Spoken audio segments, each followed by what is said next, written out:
5 minutes past 9 o'clock Central African time. Hey, it's Friday. Thank God it's Friday. Are we allowed singing that guy's songs? Oops. It's mic off. Mic off, please. Oh, well, it is Friday. We're looking forward to this celebration of a Friday. But we don't celebrate just Fridays because the weekend is around. We really celebrate Fridays because this is the opportunity for us to unearth, to expose the beauty of the African creative. The African creative is multifaceted. They do different things. They are wonderful because what they're able to do is really harvest how we feel about ourselves, but also just bring that in images, bring that in song, bring that in expression. So that's what we do on a Friday. We really celebrate the creative economy of the African continent. And we love it so. We do the known, the unknown, the unearthed, the exposed, and that's what we love doing on a Friday. So today's going to be very themed. I feel like storytelling is going to be the main theme of today's show. In our first hour, we're going to be speaking about what is decolonial education. And you're like, what does that have to do with the creative environment? Well, the creative environment is also one that elucidates or exposes knowledge systems. It's always also reflects how we see ourselves. It's also a space whereby we can be more educated. And it's an important way to actually see ourselves, especially in education systems. There is a group called a Black House Collective. It is a movement committed to the work of reviving and promoting the Black radical scholar, and it's hosting what they call the Black Power Pan-Africanist Decoloniality Winter School, which is going to bring students, activists, academics, and all different types of scholars in one space to really look at ourselves as Africans and how we can really beat the drum of being Pan-African. That's coming up in just in a few minutes time. And then this is one of my favorite things. You know, we are storytellers on air. We do it through a radio format. You're listening to me telling you a narrative of what's coming up on the show. So expression is just a part of who we are as Africans. But we have multiple ways of expressing ourselves as Africans. And that's what we're going to be talking about in our second hour. Speaking about the long-standing traditions of oral storytelling, we've done it through poetry. We've done it through ways of our body movements, but most importantly, we also do that through commentary. We're going to be looking at what is called a poetry, comedy, and storytelling council, which was created to close a gap of storytelling, and we'll find out what they do and figure out what their aim is in life. And then in our final hour, we've got the SN Project, which is an artist who's a pianist, vocalist, composer from South Africa. Hey, I wish I could do all those things. Yeah, well, you can do some of them if you're speaking about some of the things that we will be chatting about today. Poetry. I know you and I have dabbled in a little bit of poetry before. When I was a romantic. But you're still a romantic. Yeah. Ben wrote me this incredible poem on my birthday. Yeah. I think I should revive that and bring it back during our poetry hour to remind everybody just how romantic Ben can be sometimes. Don't remind me. Well, happy Friday, everybody. It's going to be a great 3 hours indeed. Do join us on our socials. We are at Channel Africa 1. Find us there on X, on Instagram, on TikTok, on Threads, on YouTube, and we're streaming live on Facebook and YouTube. So there's so many ways to engage with us. We love to have you here. You are the most important part of the Channel Africa family. Of course, we also have our WhatsApp number. So if you want to have your say and also check out what's happening here, find us on +27 63 406 9126. Happy Friday and welcome to On The Move. Gender-based violence is destroying lives and tearing communities apart. It happens in homes, in schools, at workplaces, and too often in silence. But it doesn't have to continue. If you see it, speak out. If you are hurting, reach out.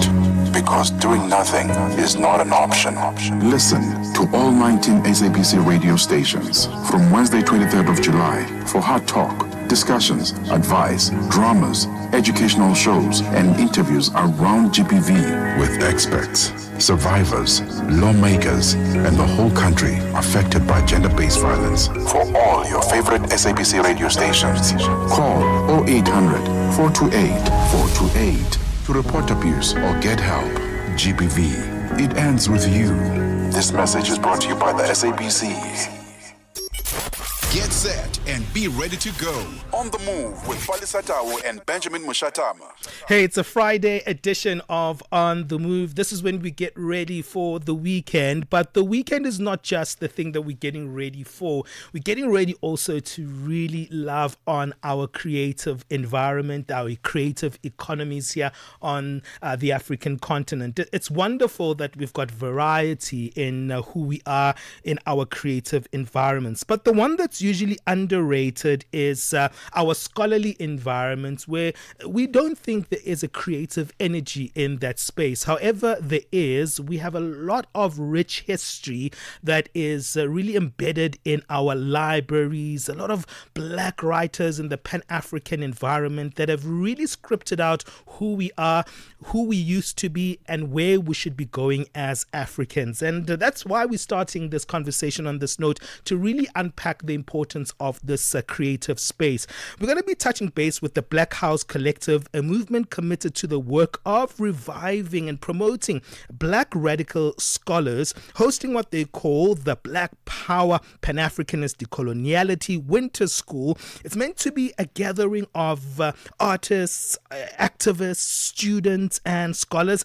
It's actually started just a few days ago. I think it started on Wednesday, to be more specific, and it's probably going to end on tomorrow. And they've got a very cool theme: drumming up revolution. Hey, where is the revolution? We'll find out from our guest today, Zandi Khatebe, co-founder and director of the Black House Collective. Hey Zandi, welcome on the show.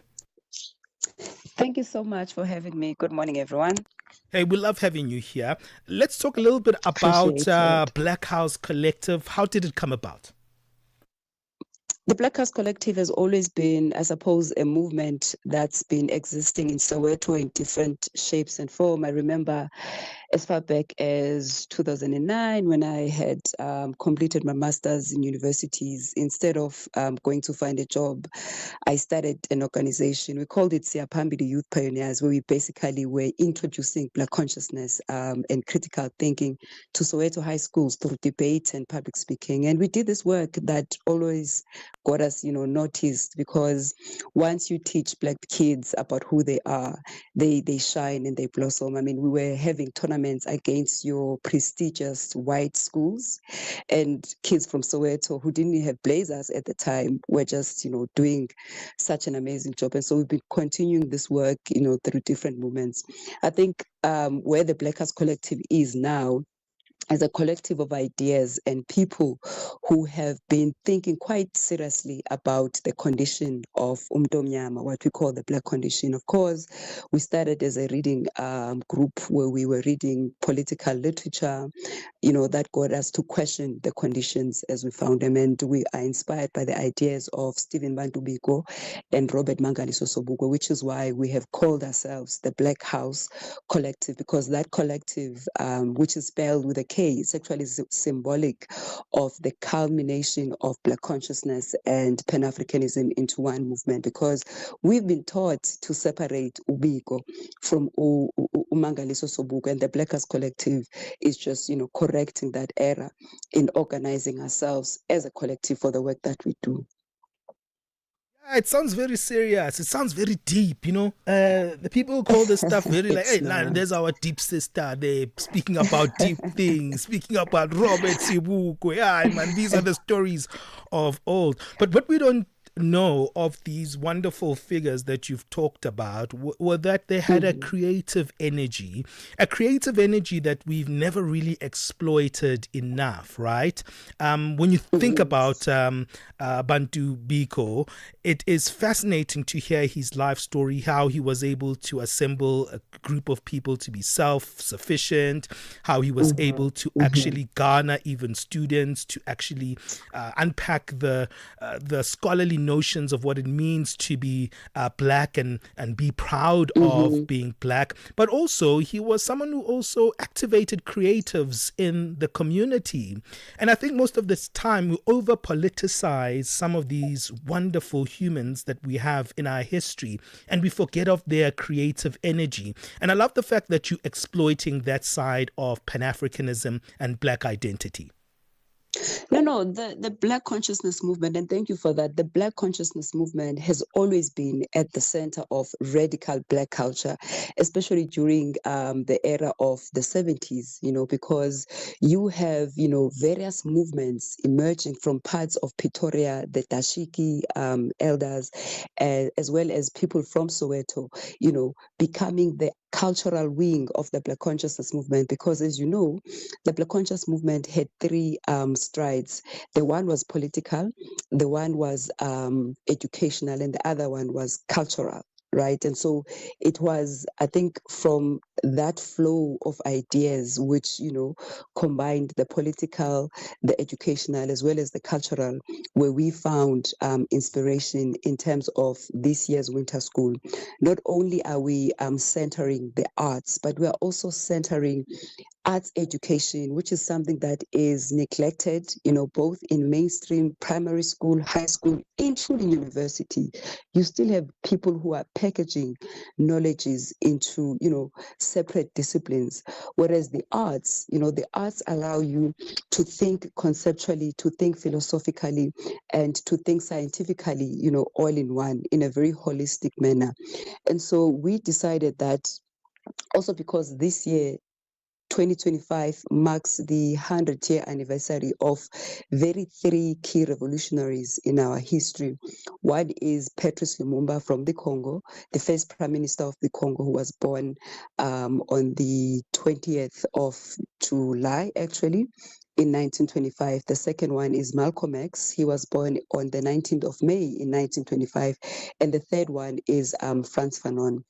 So the three of them share, this centenary, and it has fallen on us as, I suppose, the generation that is alive in this moment. And so as the Black Arts Collective, we felt we needed to respond to that. And in responding to that, we thought we could sound, the call. That's where the drum sort of comes in, to say we need to sound the call to these revolutionaries and honor their combative, decolonization, because these three icons or revolutionaries were not just, professionals in their own rights. They were thinkers, but they were also combatants in that their politics were uncompromising. For example, in the winter school, we screened a documentary on the life of Patrice Lumumba. If you see that documentary, the man that you see there will not be too different from Robert Mangaliso Sobukwe. And so you get to connect the type of, political character and the ethic behind the man who carries these ideas, both in the light of Robert Sobukwe and Patrice Lumumba. So in bringing them in, we also are centering the letters that they wrote. Right?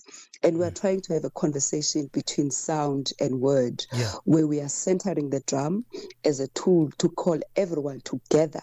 Let's just gather and sit under the memory of these three revolutionaries and get into the inner world of who these people are. For example, we have chosen the last letter that Patrice Lumumba wrote before he was murdered. And this is a letter that he writes to his wife, Pauline Lumumba. And unbeknown to him, that actually would be his last letter. So you can imagine a group of young people, scholars, activists, artists, gathered to hold space for Lumumba reading his last words. We had identified poets to read this letter for us, and they were accompanied by a percussionist, Utumi Mkhorosi, who was able to translate, who was able to translate for us, I think, the energy and the spirit of the letter, because sometimes when you read a letter, you just look at it as words. So when you bring in the drum, you also bring in that element of memory and healing and connection beyond just the text and the message. Sounds very exciting, Zandi. I have to hold you on there, there because it sounds really more exciting. Want to hear more about it? Stay there on the line. We're speaking to Zandi Gautebe, co-founder and director of the Black House Collective, which is a group or a movement committed to the work of reviving and promoting the Black radical scholarly. Africa, voici Abedi. Oui, c'est moi. Abedi est un passionné de musique dans l'âme. Il a un goût pour toutes sortes de musique et passe ses journées à écouter Channel Africa. J'aime beaucoup la musique africaine. Ok. Devinez quoi? Channel Africa veut aider Abedi et les mélomanes du monde entier à découvrir encore plus de musique incroyable. C'est pourquoi Channel Africa appelle les artistes africains à soumettre leur musique. Chers artistes, n'oubliez pas de nous fournir toutes vos informations pertinentes à l'email adresse musique@channelafrica.co.za. Les soumissions sont votre chance d'être entendues, mais elles ne garantissent pas une playlist. Toutes les soumissions seront soigneusement examinées pour voir si elles répondent aux exigences de notre station. Channel Africa, la perspective africaine. 9 to 12 midday, Central African Time. On the move with Palesa and Benjamin Moshatama. Amandla. Way too. Sounds like just words, doesn't it? But these are symbols of a revival, a continuous revival of who we are as the Pan-Africanist, who we are as African people through the different times. We're speaking about the Black Power Pan-Africanist Decoloniality Winter School, which is a powerful gathering of artists, activists, students, and scholars brought together by a movement called the Black House Collective. Continuing to hear more about this with Zandi Gautebe, co-founder and director of the Black House Collective, joining us on the line. Zandi, thank you so much for staying with us on the line. You know, you speak so well about how art has played its role in various movements and various moments within our history as African people. However, these days we see the creative only as entertaining, whereas if you go back, the creative is a really big form of resistance, which you're trying to also bring back through this particular winter school. Let's speak about that creative resistance and its meaning in today's society. Thank you so much. I think you're right, and it's quite deliberate to, downplay the role of the arts. I mean, it's not an accident that we no longer, teach arts at the primary schools level and high school. And it's not even an accident that, various townships, especially a township like Soweto, has no vibrant, art centers. If you think about it, the current venue that we're using today for the winter school, which is also where the Black House Collective is based, the Funda Center Community College in Diepkloof, was thriving during the apartheid era. And the irony is that today, under a so-called democracy, the institution is struggling. I mean, we are hosting our winter school against, this attempt to kill these township artistic centers. And Funda is just but one example. There are various examples. Of course, there's a lot to be said, like I said earlier on, about, the Black condition in post-1994 South Africa. And it is something, my brother and sister, that we need to think quite seriously and quite deeply as young people in this country, because it has, been proven after 30 years that the interest of the majority are not the interest of the ruling party. And therefore, we have to, as activist scholars and young people in the community, find ways to create an alternative space for education. And this is what our program is attempting to do with this winter school. For example, like I said, on Monday, we did a Black Love tribute to Lumumba, but not only Lumumba, we also remembered our very own mother of Azania, Umama Zondeni Sobukwe, the wife of Robert Sobukwe. We say, we can talk until the cows come home about Mangaliso Sobukwe, but we tend to be silent about his wife. And this is the tradition among the political space, and you've seen how Mam Winnie was disregarded at certain times. And then the second day of the winter school focused on commemorating the 10th anniversary of the Rhodes Must Fall, Fees Must Fall movement. Again, there, we are trying to connect as the Black House Collective, the live wires of young people who are thinking like us, young people who are asking questions about, the Black condition and the general state, Somundo Mnyama.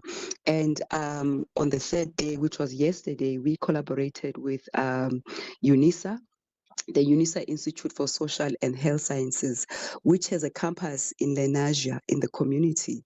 And there we were focusing on the centennial celebration of Frans Fanon, just thinking about this idea of, the wretched of the earth, and also connecting the drum to the earth, and this Fanonian idea of combat, what it means to think militantly as a young person. And then today, and I hope people can come and join us, we start at 10 at Funda Center. We are having a conversation around the idea of radical Black solidarity, because the truth is that, you saw how Traore came out and the whole of Africa is behind him. But we realize in Azania that there's a very small fraction of young Pan-Africanists, who could stand up and say, we were with Traore, and these are the reasons why Traore is important for us.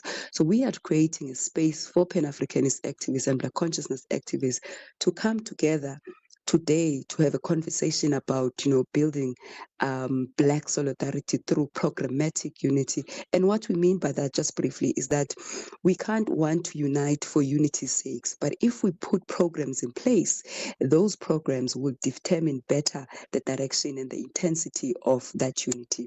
So that is what is happening today at Funda Center. And tomorrow is the last day. Again, it will be at Funda Center in Soweto. And there we are dedicating 100 drums to Fanon, Lumumba, and Malcolm X. We'll be joined by various artists who are working with the indigenous African drum, people like Azam Baho, who is based in Pretoria. He'll be joining us, and he does a very interesting session for us. He did it on the opening day. He'll continue and finalize it on the closing day. The theme of his presentation, if I can just briefly, because he's not just playing the drum, he's teaching to the drum, and this is what we don't know, or rather we've been deprived of, because the arts have been removed from schools, have been removed from universities and so forth. Azam Pacho was able to remind us about the connection between, for example, the drum and nature and the tree, as well as the drum and the animal. And there's very little knowledge that we know about the significance of using the animal skin to the drum and the various healing modalities that it produces. Aza, of course, has a project that wants to provoke or problematize the ways in which we have centered, for example, the Bible or the Quran in our homes, but never the drum, because the drum exists as a healing tool for Africans, and he wants to awaken that memory, that consciousness that I suppose has been erased and has been forgotten by people about the centrality of the drum in our ways of being as Amanda Bamnyama. So he'll also be coming through on Saturday to close that session for us. We also have a very interesting book launch by Untate Sipho Malifane. The book is titled Blackness in Me, and that already tells you a lot. And we've invited students from Wits University to engage him on the work that he's put together. And finally, we will have a Black Love Letter workshop where we are teaching communities and especially young people to go back to the art of letter writing, because I don't know when was the last time you received a letter, a written text from somebody. especially the love letters, man. I miss those. That's so nice. Absolutely, we're trying to revive that, but with a bit of Black love. For us, we need to be intentional about loving each other as Amanda Bamnyama, and that's where the Black Love Letter workshop is trying to help us, move towards. And this project is inspired again by the legendary Ntate Lififitladi, whom you should know as, an amazing artist who does, a variety of things. He's a painter, a sculptor. He does, such amazing work. I mean, he even writes in Setswana. He's writing now. Nice. Currently, he's working on proverbs in Setswana, things that we've not really done because colonialism has cut off our tongues. Absolutely. Zandi, so I'm gonna need to stop you there, because I know there's a lot of things going on, but I think we'll also have to find people going there to really understand and, find out more from this. But outside of this winter school, where can we find out more about the work of the Black House Collective and other events that you have? So we are stationed in Soweto, Funda Center Community College. People can just come in and see the work that we do, working with schools, working with artists, but we are on social media, all social media platforms. You just have to look for Black House Collective. The collective is spelled with a K, which is what we call ourselves BHK, because the collective is spelled with a K. Well, thank you so much, Zandi. This sounds incredible. I mean, congratulations on this particular event and all those that you'll be hosting in the future. Sounds really good, and of course, a great way for African expression in different forms. We thank you for your time. That is the co-founder and director of the Black House Collective with a K, Zandi Radebe, speaking to us about the Winter School, the Black Power Pan-Africanist Decoloniality Winter School, a powerful gathering of artists, activists, students, and scholars. It's 9:30 Central Africa time. Let's get our latest sports news with Mosibudi Makura. Sports on Channel Africa. The African perspective. Thank you, Palesa. Very good morning from the Sports Days. Barcelona players will have the DR Congo Heart of Africa sign on the back of their training shirts for the start of next season after the top Spanish football team agreed on a 4-year deal with the Central African country. Now, the partnership will reportedly cost the DRC $50 million, although the club has not disclosed the figure it will receive. Now, the rebel group has seized large parts of the eastern DR Congo this year. Although a ceasefire has recently been agreed, the arrangement has faced a lot of criticism, with some Congolese who have also questioned their government priorities, especially as its own football league has been plagued by chronic underfunding for many years. But the authorities have defended the agreement, saying it will help raise the profile of the country. Well, South African swimmers Peter Kotsia as well as Kelin Corbett both safely negotiated the semi-final swims at the World Aquatics Championships in Singapore on Thursday. Kotsia will be looking now to add to his 100-meter backstroke gold when he lines up for the final of the 200-meter event. He stormed to a victory in the first semi-final, taking the first 50-meter under world record pace and then holding on to finish that race in a time of 1 minute 54.22 seconds, so bettering his own African record in the process. The finals will be taking place later on this afternoon out in Singapore. On to this now. South Africa will host the prestigious International Wheelchair Basketball Federation 3x3 Open World Championships. Now, the landmark event is set to take place from today until Sunday at the renowned Sun City Resort in South Africa's Northwest Province. The men's tournament will feature 14 countries divided into 3 groups, while 8 nations split into 2 groups will compete in the women's competition. South Africa will field teams in both divisions. Now, the CEO of Wheelchair Basketball South Africa is Charles Saunders. On the 1st, 2nd and 3rd, we go into the games and we will crown the champions on the afternoon of the 3rd. Live stream will be taking place for all games, and we will send out the link through to everybody with regards to the live stream. But what we can say is we have 14 men's teams from all over the world that will be in attendance, and we have 8 women teams that will be in attendance that represents. Now, South Africa's 3x3 men's wheelchair basketball national team coach Cecil Diamond says coaching the team at home for the World Championships is the highest honour of his career. He also expressed his pride as well as enthusiasm for this year's tournament, and also believes the team is ready now to make the country proud. I'm very privileged to take this team as a coach. Got some good players. It's a bit different than the normal basketball game. We've got only 4 players, so there's only 3 on court and 1 reserve. It was nice to work with them yesterday and today. They're very mobile and fast, and they all can shoot. So hopefully we'll have a good tournament. Right, so the action will get underway at 10 a.m. Central African time out in Sun City at the Sun City Super Bowl in the Northwest Province, where this competition is set to conclude this coming Sunday. And finally, top seed Coco Gauff progressed to the 4th round of the Canadian Open after a comeback win against Veronika Kudermetova in Montreal, Canada, late last night. So the world number 2 recovered from a set and a breakdown to win 4-6, 7-5 and 6-2, and also make it to the final round of 16 of this year's tournament for the 5th time running. Now, the 4th seed Maria Andreeva meanwhile exited the competition after she was beaten 7-6, 6-5 by the 28th seeded player Makartni Kessler, who will now meet Ukraine's 27th seed Marta Kusiak for place in the quarterfinals of the Montreal Open, also known as the Canadian Open. And it's, of course, the final tune-up event ahead of the US Open, which is set to take place later on this month, concluding, of course, on the 20th of September. It's a wrap from the sports desk at this hour. For any sports stories you'd like to share with us, simply send us an email. So the email address is newsroom@channelafrica.co.za. That's newsroom@channelafrica.co.za, or call us on +27 11714 4459. That is +27 11714 4459. For Channel Africa Sport, I am Musibudi Makura. Sports on Channel Africa. The African Perspective. Es-tu préoccupé par quelque chose? Es-tu passionné par les questions qui comptent?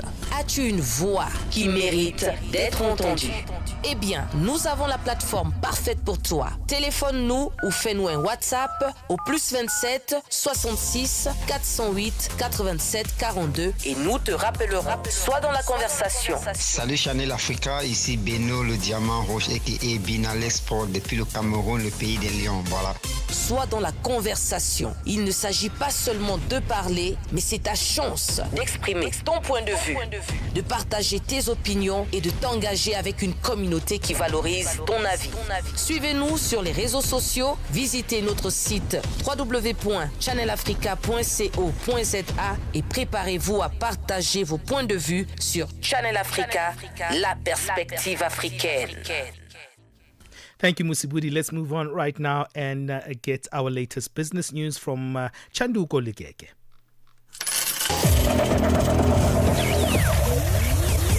Business news on Channel Africa.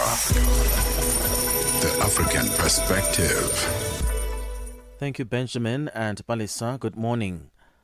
Zimbabwe Finance Minister Mthuli Ncube says the country is on track to achieve a forecasted 6% economic growth in 2025, helped by good agricultural output and strong commodity prices. Zimbabwe's economy has shown signs of recovery in the first half of the year, following a severe drought and currency turbulence in 2024 that pushed GDP growth down to 2%. While addressing Parliament in a mid-year budget review, Ncube said given the positive economic developments during the period January to June, they are confident that the projected economic growth of 6% alluded to in the 2025 national budget is achievable. South Africa has concluded the last step to be removed from grey listing by the Financial Action Task Force. This after the Paris-based financial crimes watchdog concluded an on-site assessment visit to the country this week. FATF met with South African government officials and representatives of financial institutions and held a meeting with Deputy Minister of Finance Dr. David Masondo and Deputy Minister of Justice and Constitutional Development Andrew Snell, who both assured the body of the South African government's political commitment to continue to sustainably improve the country's anti-money laundering and the combating of the financing of terrorism system. The Nedbank Top Empowerment Conference is currently underway at the Sandton Convention Centre in Johannesburg, South Africa. This year's conference is focusing on inclusive economic growth in the country. Group Executive for Group Marketing and Cooperative Affairs, Kensani Nobanda, is of the view that the country still has a long way to go in achieving economic inclusivity. It's important for events like the Nedbank Top Empowerment Conference to take place because the job is not yet done from a transformation perspective. I think when we look back in our generation and we say, what have we left for the next generation? It has to be economic freedom, it has to be inclusivity, opportunities, and a really diverse working force, diverse business people. South Africa that's really a South Africa that has opportunities for all. Political economist Bongani Mahlangu has commended the South African Reserve Bank policy Monetary Policy Committee for cutting interest rates by 25 basis points. The bank made the announcement yesterday. The repo rate is down to 7% and the prime lending rate to 10.5%.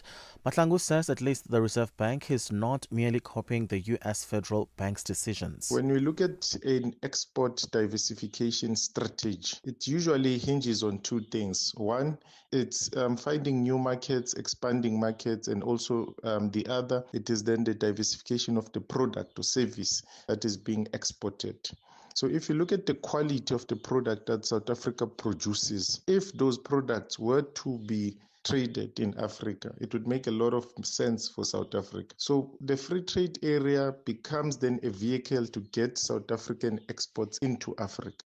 The White House now says its new tariff rates for dozens of countries, including South Africa, will essentially only take effect in 7 days' time. It has formalized the reciprocal tariff rates.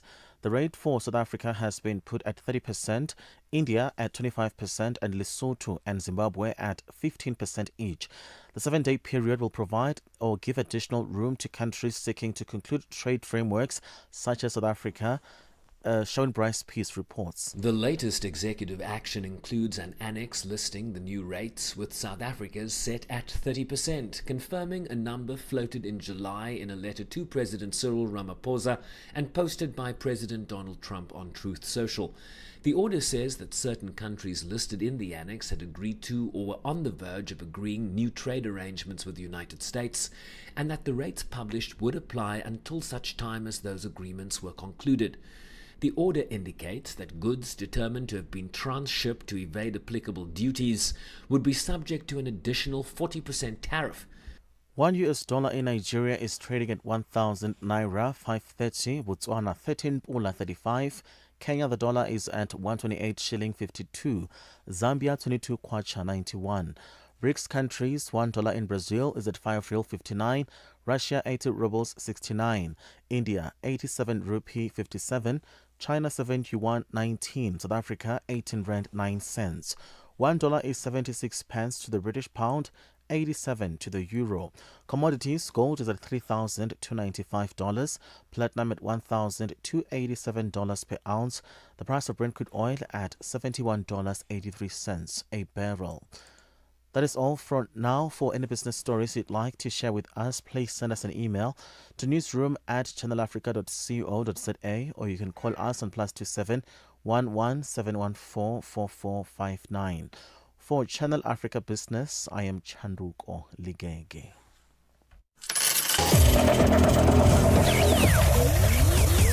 Business News on Channel Africa. The African Perspective. Parlez-vous couramment le français? Êtes-vous passionné par la radio? Et êtes-vous qualifié pour travailler en Afrique du Sud? Envoyez-nous votre CV et vos 3 minutes démo en MP3 à @channelafrica.co.za pour avoir une chance de rejoindre la famille Channel Africa. Si vous n'avez pas de réponse après 14 jours, cela signifie que vous n'avez pas été retenu. Channel Africa, la perspective africaine. SABC Sport brings you Chasing the Sun, a powerful 5-part documentary series about the Springboks, telling the rousing tale of their path to redemption and ultimate World Cup glory in 2019. Starting on the 13th of July at 7:30 p.m. on SABC2, tune in every Sunday for the highs, the heartache and the heroics that made rugby history. Stream each chapter on SABC Plus anytime, anywhere, no subscription needed. Don't miss Chasing the Sun this Sunday at 7:30 p.m. Central African Time on SABC2. Be there when history shines. Step into the heart of the day on the move with Palesa and Benjamin. Double okay.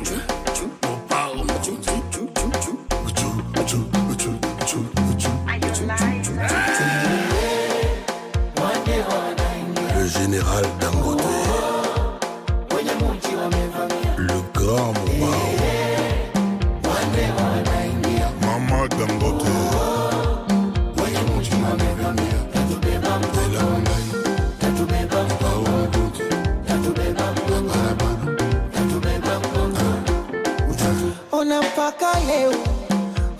majibu sipati, yani mpaka leo mebaki katikati. Idi Santos. Rafiki wa kweli ni nani? Rafiki ni ndugu wa majirani, unepati na kwa stare, wakulia nawe msibani, wakukosa kuongeze, ama yule wanipenda mkoseno nimegoma.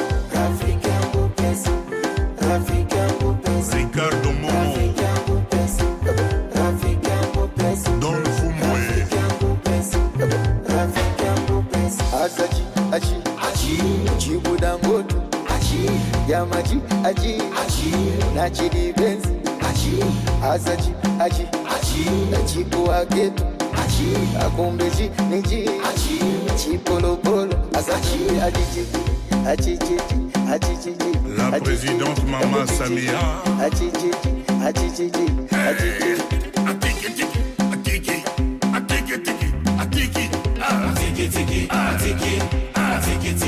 Gis Mopao, Doboroki, le président Fachi Beton.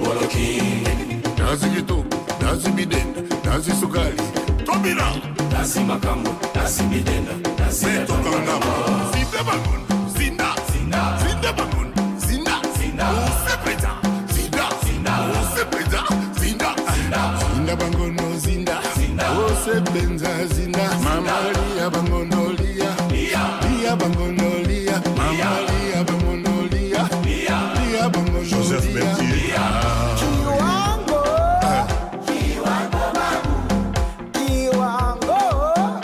Président Hussein Mounier. Onyache na muti leo, nataka nipatike, niache na furaha leo, nataka niwe nutike. Niache na muti leo, nataka nipatike, Nelson Kisanga. nataka niwe nutike. Onyache na muti leo, nataka nipatike, niache na furaha leo, nataka niwe nutike. Niache na muti leo, Cisco Kitenge. Mwambie marafiki wamemile agawana Kaya Musha. yani mwenze nasema Kubwa Fela. Pusa mama, Diego Olobide. pusa bebe, pusa, yaka, mo, yaka, musibati, yaka, kutalaka, yaka, applause papa, applause daima, yes papa, yes daima, Mama Lisa na Londres. Kaya Musha. musibati, yaka, kutalaka, Emma mera nyupake mama sepera mera ne bawi mera ne mayo Vincent Gomez. Mera yoga bien. Mera Zebela. Mama Loba oui. Mama Loba encore. Puissamment. Mopao, le grand Mopao. That's the king of Ndombola, making a sucker there. This one is titled Kofi Olomide, and this is the Congolese singer, songwriter, dancer, producer, and founder of Kotia Latin International, and hang out with a youngster, Diamond Platinums, and that one is titled Achi. It's 48 minutes past 9 o'clock Central African time. You're listening to On the Move with myself, Benjamin Moshatama, and Palesa. And that's an interesting conversation we've just had in terms of celebrating the black radical scholars of the African continent and also the diaspora of the continent, thinking of Frantz Fanon, the Malcolm X's of this world, but also we've got some great giants that we are sitting on their shoulders, like the Patrice Lumumbas of this world and the Steve Bikos.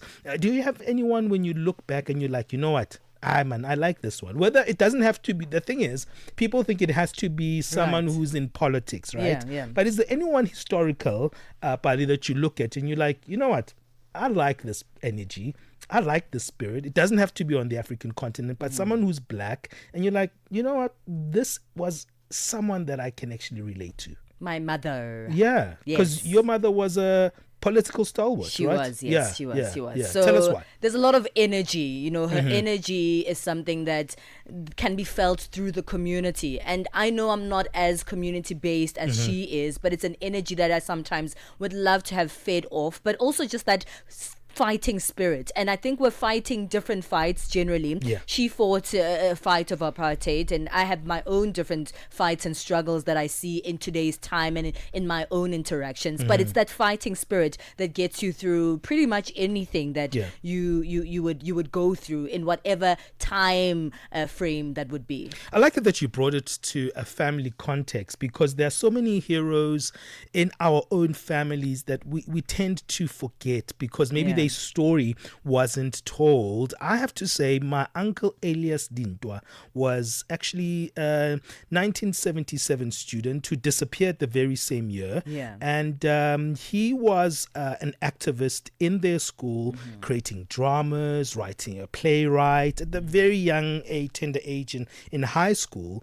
And he just disappeared during that year, 1976. And still missing to this day? Still missing to this day. Wow. There's still not a story. The last time we heard of him, it was probably the last year of my grandmother being alive, when the African National Congress members came to our house in Tembisa, describing that they've seen a late image of him.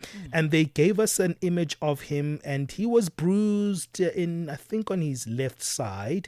And you could see that he was being tortured at the time that picture was taken. So there's many historical figures that we speak of. There's those that are not known, that are even alive in our communities, that we've not really paid homage to. Who's your historical figure that you're like, you know what, I relate to this particular person, I relate to what they stood for? Let us know on +2763 406 9126. You can text us or voice note us there.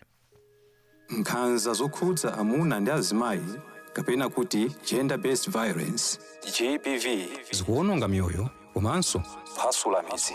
Zikuchitika m'manyumba, m'masukulu, malo ogwirira ntchito, ndipo kwambiri mwakachetechete. Koma sizikuyenera kupitirira. Mukazimva yankhulani. Ngati mwakhuzidwa, funani chithandizo, chifukwa kusachita chilichonse sikuthandiza. Mverani kuma wireless onse 14 a SABC kuchokera lachitatu pa 23 mwezi uno wa Julai, kuti mumve zokambirana, malangizo, masewero, zionetsero za maphunziro ndi mafunso okhuza nkhanza za amuna ndi azimayi ndi akatswiri, anthu opulumuka ku nkhanzazi, kukhazikitsa lamulo, komanso dziko lonse lokhuzidwa ndi nkhanzazi.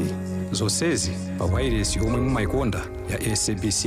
Imbirani pa nambala 0800 428 428 kuti munene za nkhanzazi kapena kupeza chithandizo. Nkhanza zokhuza amuna ndi azimayi zimatha ndi inu. Uthenga ukufikani kuchokera ku SABC. We are on Open Views Audio Bouquet. Channel 628.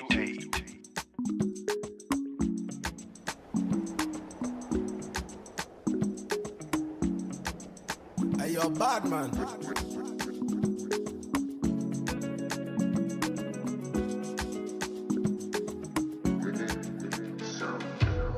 Ice cream, but it be fat good. She tell me, say, papi, she no want no that, baby. Ice cream, you sweet, but she want soda. She no want no bad man, say she want bad man, chulo, baby. She say, papi, you're in my head. Still can't explain her. Drive me insane. Too many things I didn't make her. You're in my head, papi. Yeah, drive me insane. Too many girls don't try to go time, even no go. Too many girls don't try to go time, even no go. Baby, come make a vlog, you my go. Me, I like it when all the girls them come and go. She said, papi, you're in my head. Still can't explain her.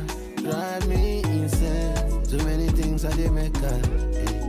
You're in my head, papi. Drive me insane. You give me light, charge me up, Papa, just like solar. Ice scream that won't gas me up like soda. Soda, oh. See this pressure you they put me, I don't like I'm at all. Oh, no gonna kill you, no gonna kill you, oh. He say now my body low fat, even when busy body fat by me. He say nothing me low fat, too many girls them try to go tie you for opopo. Yeah, too many girls them try to go tie you for opopo. Yeah. So baby come only me fit to handle your go. Me I know be like all the girls we go come and go. She said, papi, you're in my head. Still can't explain her. Drive me insane. Too many things I didn't make her. You're in my head, papi.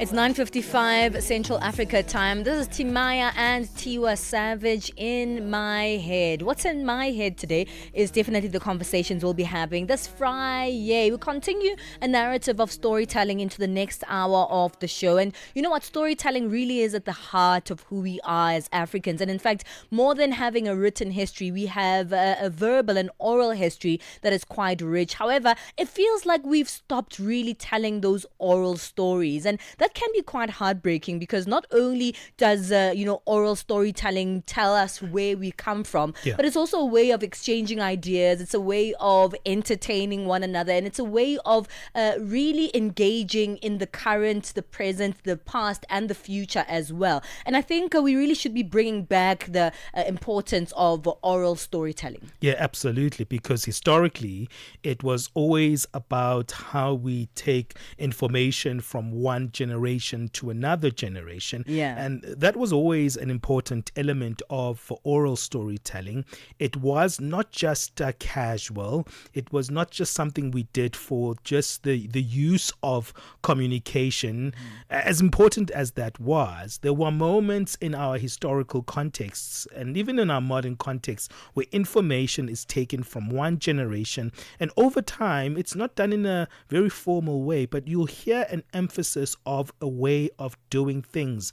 You'll hear an emphasis of a way of being from a different generation. And if you don't pick it up, if you don't really have a way of discerning it, if you don't have a sense of appreciation for what the generation before us has to say about who we are, then you've lost yourself. Do you have a favorite story when you were young? A story that you were told maybe by your parents, your grandmother, anybody? Do you have a favorite story from when you were younger? Well, I've got not necessarily a story, but my grandmother, my father's mother, used to, read to us the Bible a lot. Okay. In fact, she had a beautiful children's Bible book, and it had beautiful pictures. I can actually still remember the cover of that Bible book. It had, I think it had different people, like, in that old school robes and that vibe. Yes, right? But over time, and she used to tell us stories from that book, and it left a big impression. But the older we got, there were stories that she used to tell us of her life, but then she always referred to things in terms of scripture. So there's a scripture in the Bible, I think somewhere in Corinthians, that speaks about love, and it speaks about, to a large degree, when you were younger, you spoke as a child. Now that you are older, you have to let go of childish things. And that's one of those things that our grandmother emphasized throughout our lives. So those are the kind of stories that I appreciated growing up. I love that. Well, there's a story that we learned obviously from my mother that I actually liked it when my sister told the story. So my sister and I, the middle sister, we used to spend a lot of time together when we were much younger.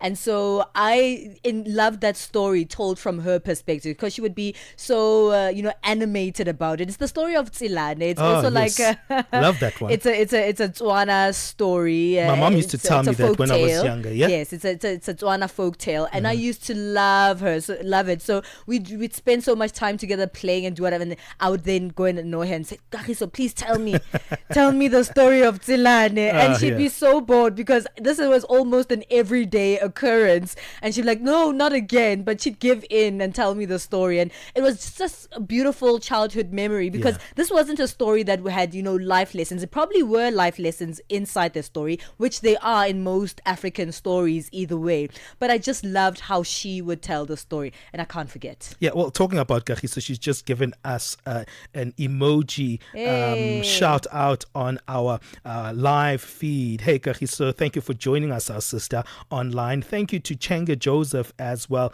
who's saying hello everyone in studio. Thank you for all joining us there. Well, it's 10:00 hours Central African time. Go to our live feed on our Facebook page, or you can go to YouTube. Remember, you can just use the handle at Channel Africa 1. Let's get the latest news. SABC News. The African Perspective. Thank you, Benjamin. Looking at your top stories, Namibia hit hard by climate-induced drought and the deportation of migrants by the U.S. on the African continent questioned. Your latest news. Greetings to our listeners. Namibia has been hit hard by climate-induced drought, leaving thousands in urgent need of food and basic services. With support from the UN Central Emergency Response, the World Food Programme, working alongside the Namibian government, UNICEF and the UNFPA, provided emergency assistance to over 63,000 people across several regions. The head of programs at WFP Namibia, Gloria Kamui. Just like many years in and out, Namibia faced a national humanitarian crisis that is commonly known as the El Niño-induced drought, basically due to poor rainfall that is below average and normal, which then severely disrupts agriculture production, leaving a lot of families with no harvest to rely on for their household feeding. Now, that lack of harvest is what now led to the widespread food insecurities, especially in the rural and vulnerable communities. Professor Feroz Kachalia has officially been sworn in as the acting police at the Union Buildings in South Africa, Pretoria. President Cyril Ramaphosa appointed him after suspending Senzo Mchunu. The action against Mchunu followed the KwaZulu-Natal Police Commissioner Nhlanhla Mkhwanazi's allegations that senior police officials, including Mchunu, were corrupt and had ties to criminal syndicates. South Africa's African National Congress will hold its much-anticipated National Executive Committee meeting in Omonde in southern Johannesburg this morning. The meeting, which will end on Monday, comes in the wake of the suspension of Police Minister Senzo Mchunu. The action against Mchunu follows the KwaZulu-Natal Police Commissioner Nhlanhla Mkhwanazi's allegations that senior police officials, including Mchunu, are corrupt and have ties to criminal syndicates. The meeting will also discuss the U.S.-imposed tariffs, which will essentially take effect in 7 days' time. South Africa's rate has been put at 30%, Debo Mokobo reports. This is the third ANC-NEC meeting for the year since the last gathering in March. Today's meeting was initially scheduled for last month, but was postponed when its National Working Committee members travelled to the Western Cape, where they've recorded the weakest electoral performance in the 2024 elections. Both domestic and global issues will be up for discussions. This will include, among others, the DA's decision to walk out from the GNU-backed national dialogue, with President Cyril Ramaphosa's visit to the U.S. still fresh in mind, and his counterpart Donald Trump still steadfast on imposing steep tariffs on South African goods as of today. Cholera outbreaks are surging across West and Central Africa, with children once again bearing the brunt. UNICEF warns that an estimated 80,000 children are at high risk as heavy rains, flooding, and poor sanitation fuel the spread. The Democratic Republic of Congo and Nigeria are amongst the worst hit, with several neighboring countries also on high alert. Claude Ngambu is a health specialist with UNICEF working in the region. The situation is at extremely high risk. More than 80,000 of children are estimated to be at high risk of cholera in West and Central Africa region. The Democratic Republic of Congo is the most affected, followed by Nigeria, and there are several other countries that are also facing active epidemics, which include Chad, the Republic of Congo, Ghana, Cote d'Ivoire, and Togo, while others, such as Niger, Liberia, Benin, Central Africa Republic, and Cameroon, are at close surveillance. Lastly, the U.S. administration has turned to the African continent as another destination to deport migrants who it says are convicted criminals. While dozens have been flown to countries in Central and Southern America, 12 men from countries including Mexico, Myanmar, and Yemen were last month sent to Eswatini and South Sudan. President Donald Trump's mass deportation pledge drew support during his campaign last year. But UN rights experts and human rights groups are alarmed by what has happened and have argued that these removals to a nation that is not the migrants' place of origin, known as third countries, could violate international law.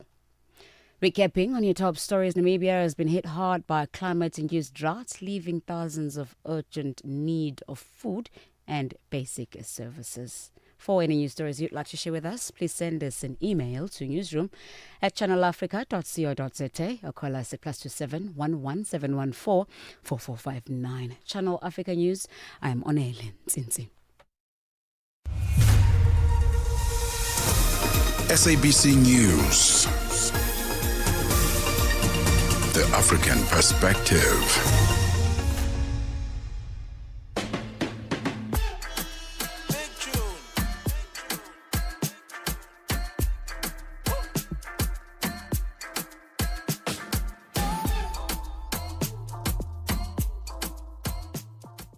Hey, it's 6 minutes past 10 Central Africa time. We're in the second hour of On the Move right here on Channel Africa. Hop on. I hope that you're having fun. It's a beautiful Friday morning. You can find us on our various platforms. We are on our website, www.channelafrica.co.za. Find us on our audio bouquets, DSTV, Channel 802 and OpenView 628. And of course, another fantastic platform where you get a lot of content and you can find Channel Africa there as well. It's the SABC Plus app, and you can download that from your app store. So there really are no excuses to not be a part of the Channel Africa family and not to tune in this beautiful Friday morning. We're chatting about storytelling in this hour of the show. We were just, banting about, telling us about the favorite stories that we used to love when we were younger, Benjamin and I. But of course, that expression also changes as you grow older. You love different kinds of stories and you like different kinds of storytelling expressions. Today we're speaking about a council called the Poetry, Comedy and Storytelling Council that's been created to close the gap and build support systems across the storytelling and creative industry here in South Africa. And they'll be launching this particular council from the 16th of August in 2025 right here in Johannesburg. And the program is going to be unpacked, followed by first phase of a series of provincial workshops and in 5 provinces here in the country to build really the art of storytelling all across the country. So I think that's an incredible one. Poetry, comedy, as well as storytelling as different expressions of what we would come to realize as a creative expression of storytelling, something that's told our history but continues to be a part of our everyday lives. Yeah, indeed. Looking forward to all these wonderful conversations. Join us as well on our social media. We see everyone that keeps coming into our lives. And over time, you're starting to see the regulars, Chenge Joseph, James Mwale, Mwende Nelson. Thank you always for coming into that live stream. We don't take you for granted. And we'd love to meet new people as well there on that live stream. I see Felix Mkata has just joined us, and we want you to be there. So always find yourself navigating on our live stream. You can come in and check out an interview. Maybe you can't stay there for long, but holler at us and tell us where you are listening to us from. Remember, it is a simple thing. You just go on your Facebook page and then you'll find us there. The Facebook page is simply titled Channel Africa. If you have YouTube on your telly, you can also get us there, the handle being at Channel Africa 1. Well, let's get going. More conversations to come. Stella Longwe pamalonje. Palitusokoma pano pamalonje kumvera nyimbo za mu Africa kusangalala kupeza moyo akuti kumva moyo kuti kuyenda bwino pano pamalonje ndiyetu apa tili ndikatswiri oyimba ameneyu ndikatswiri wa dziko la Malawi amene akukhala mdziko la South Africa ndipo amayimba amene akuti ndi Big Nick Malawi. Yatusati kuti kodi moyo wanu woyimba ukuyenda bwanji mu Johannesburg? Moyo woyimba ukuyenda bwinobwino kwambiri chiliyonse chikutheka ndithu bwinobwino. Ayi aziwoneka chiliyonse chikutheka mofa magrasi anu apa mwaka akuti kumenya yonse aziwoneka zoti azikutheka ndithu mu Johannesburg. Malonje pa nthawi ya 6 koloko kufikira 7 koloko madzulo. Lowiruka ndi Stella Longwe. Em português. É apaixonado por rádio e quer trabalhar na África do Sul? Você tem documentos que o qualificam para trabalhar na África do Sul? Nesse caso, podemos ter uma oportunidade para você trabalhar no Canal África. Envie seu currículo e demonstração para Canal África at newsroom@channelafrica.co.za. Lembre-se, se você não receber alguma resposta nossa em 14 dias, isso significa que você não foi selecionado. Canal África, a perspectiva africana. Step into the heart of the day on the move with Palesa and Benjamin. South Africa's long-standing traditions of oral storytelling, poetic expressions, and comedic social commentary are central to our culture. Yet these disciplines have suffered from decades of underinvestment, lack of coordination, and limited platforms for meaningful growth. That's the conversation we're going into this Friday right here on The Move. A poetry, comedy, and storytelling council has been created to close that gap by building support systems, creating opportunities, and advocating and lobbying for the creatives behind the mics and the pens. The official launch of the Poetry, Comedy and Storytelling Council will take place on the 16th of August 2025 in Johannesburg, South Africa, where the program will be unpacked, followed by a first phase of a series of provincial workshops in 5 provinces. We find out a little bit more about the Poetry, Comedy and Storytelling Councils and its aim to reshape the landscape for poets, comedians and storytellers all across the country. So joining us on the line to chat more about this is Moafrika wa Mokhati, who is the Poetry, Comedy and Storytelling Council's chairperson. Thank you so much, Moafrika, for your time this morning. Thank you for having me. Good morning, Jambo Africa. Good morning. You know, there's so many ways in which we have relayed history, and storytelling for Africans is one of the most important, especially because we have, an oral history that is much richer than our written history. And it is through that oral history that we continue to find who we are, sometimes in dips and drabs, but we do rely on storytelling to be a part of not just our entertainment, but also our history. Let's speak about this in particular, the importance of storytelling within our landscape. Absolutely. Storytelling as Africans is one of the important, aspects of our culture. We have heard of quotes. The conqueror writes the story, writes the narrative, and for us to be able to consciously write our stories is very paramount.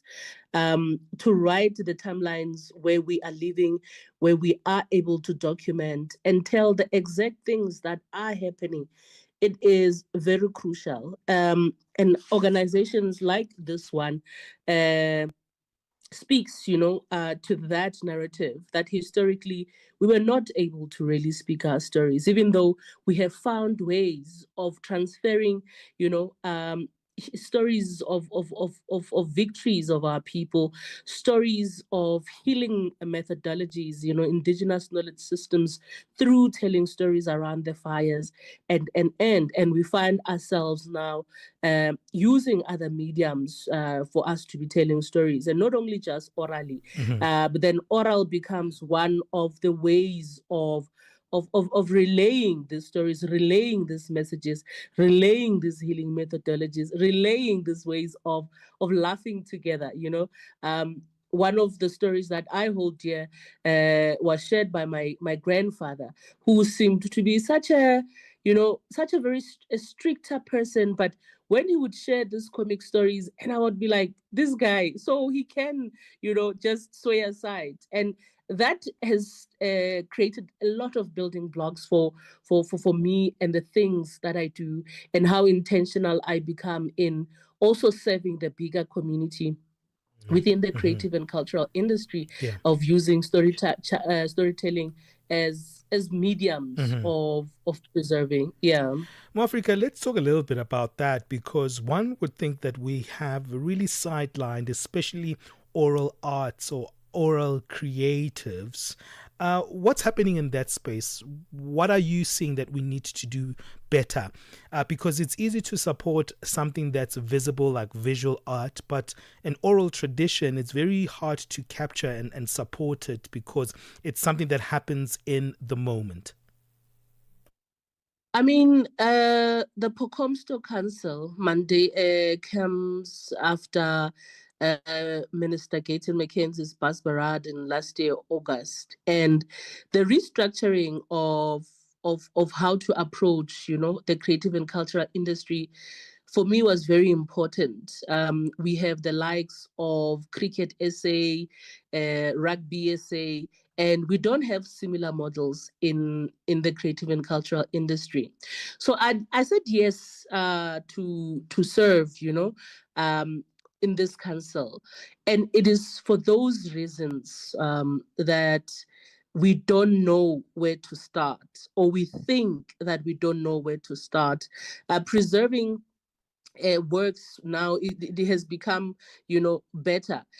We have seen podcasts that are born, and that is way of preserving these oral histories, and to create systems and lobbying for these art codes to be on pedestals. I usually say that your poetries and your storytelling practitioners are the stepchildren of the creative and cultural industry. So to have a council that really advocates in this manner is to say, you have an opportunity to be able to create the fundamentals of systems that will make sure that come 50 years from now, we will hear Izintsomi, Dinonwani, we determine where these need to live. Is it going to be a museum that we are going to open so that the oral history now is housed there? Of course, yes. That is one of our long-time dreams. Are we going to use the platforms like your YouTubes or your platforms of podcasting? So we are determining those routes, navigating how to further emphasize the importance of storytelling within the creative and cultural industry holistically. Whichever medium, storytelling doesn't only come with sharing all isn't me, but telling these stories of dancers, of filmmakers, that's another form of storytelling. So for us to be saying we can produce platforms that will amplify, to go to a festival and all you hear is stories. How beautiful is that? From all levels of professionalism. And this council speaks to do that, speaks to create, that long-lasting legacy and roots for practitioners to make sure that they are ahead. One of the best example that I can make is how comedy in this country has really, owned changing the trajectory of comics in the country. You think of a comedian, the word a dying pauper doesn't really come to mind. But even though, we have seen recently that it is a bit of a challenge, and, we are pushing for larger numbers to be impacted, to also enjoy the creative and cultural industry market share. So to have a council like this is very paramount. Also, I mean, after 31 years and we are seeing GNU, I think that, let's just be hopeful. Sihlele thembeni. We are just holding on to hope and and see how really it will navigate. Being in the creative and cultural industry for over 25 years, and I'm like, whoa, I'm still young, but but we are still pushing and making sure that there are systems in place for hundreds and hundreds of generations to come. Well, you guys say that Pocomsto is more than just, an administrative body. I think it brings together two things that really are at the heart of who we are: the storytelling and the sense of community. Because when, these artists, as poets, as comedians and storytellers, when they work in silos, it has proved to be so much harder, not just to penetrate, but also to find, their place within the creative environment. But the forming of a community is something that creates a way, a forging forward in a collective that allows, creativity to happen, but also, an exchange to happen between these creatives as well in that environment. So I want us to speak a little bit more about that. We need to take a break right now, though, Mo Africa. Stay on the line with us. We'll continue speaking about the work of Pocomsto. That's the Poetry, Comedy and Storytelling Council that's about to be formed from the 16th of August 2025.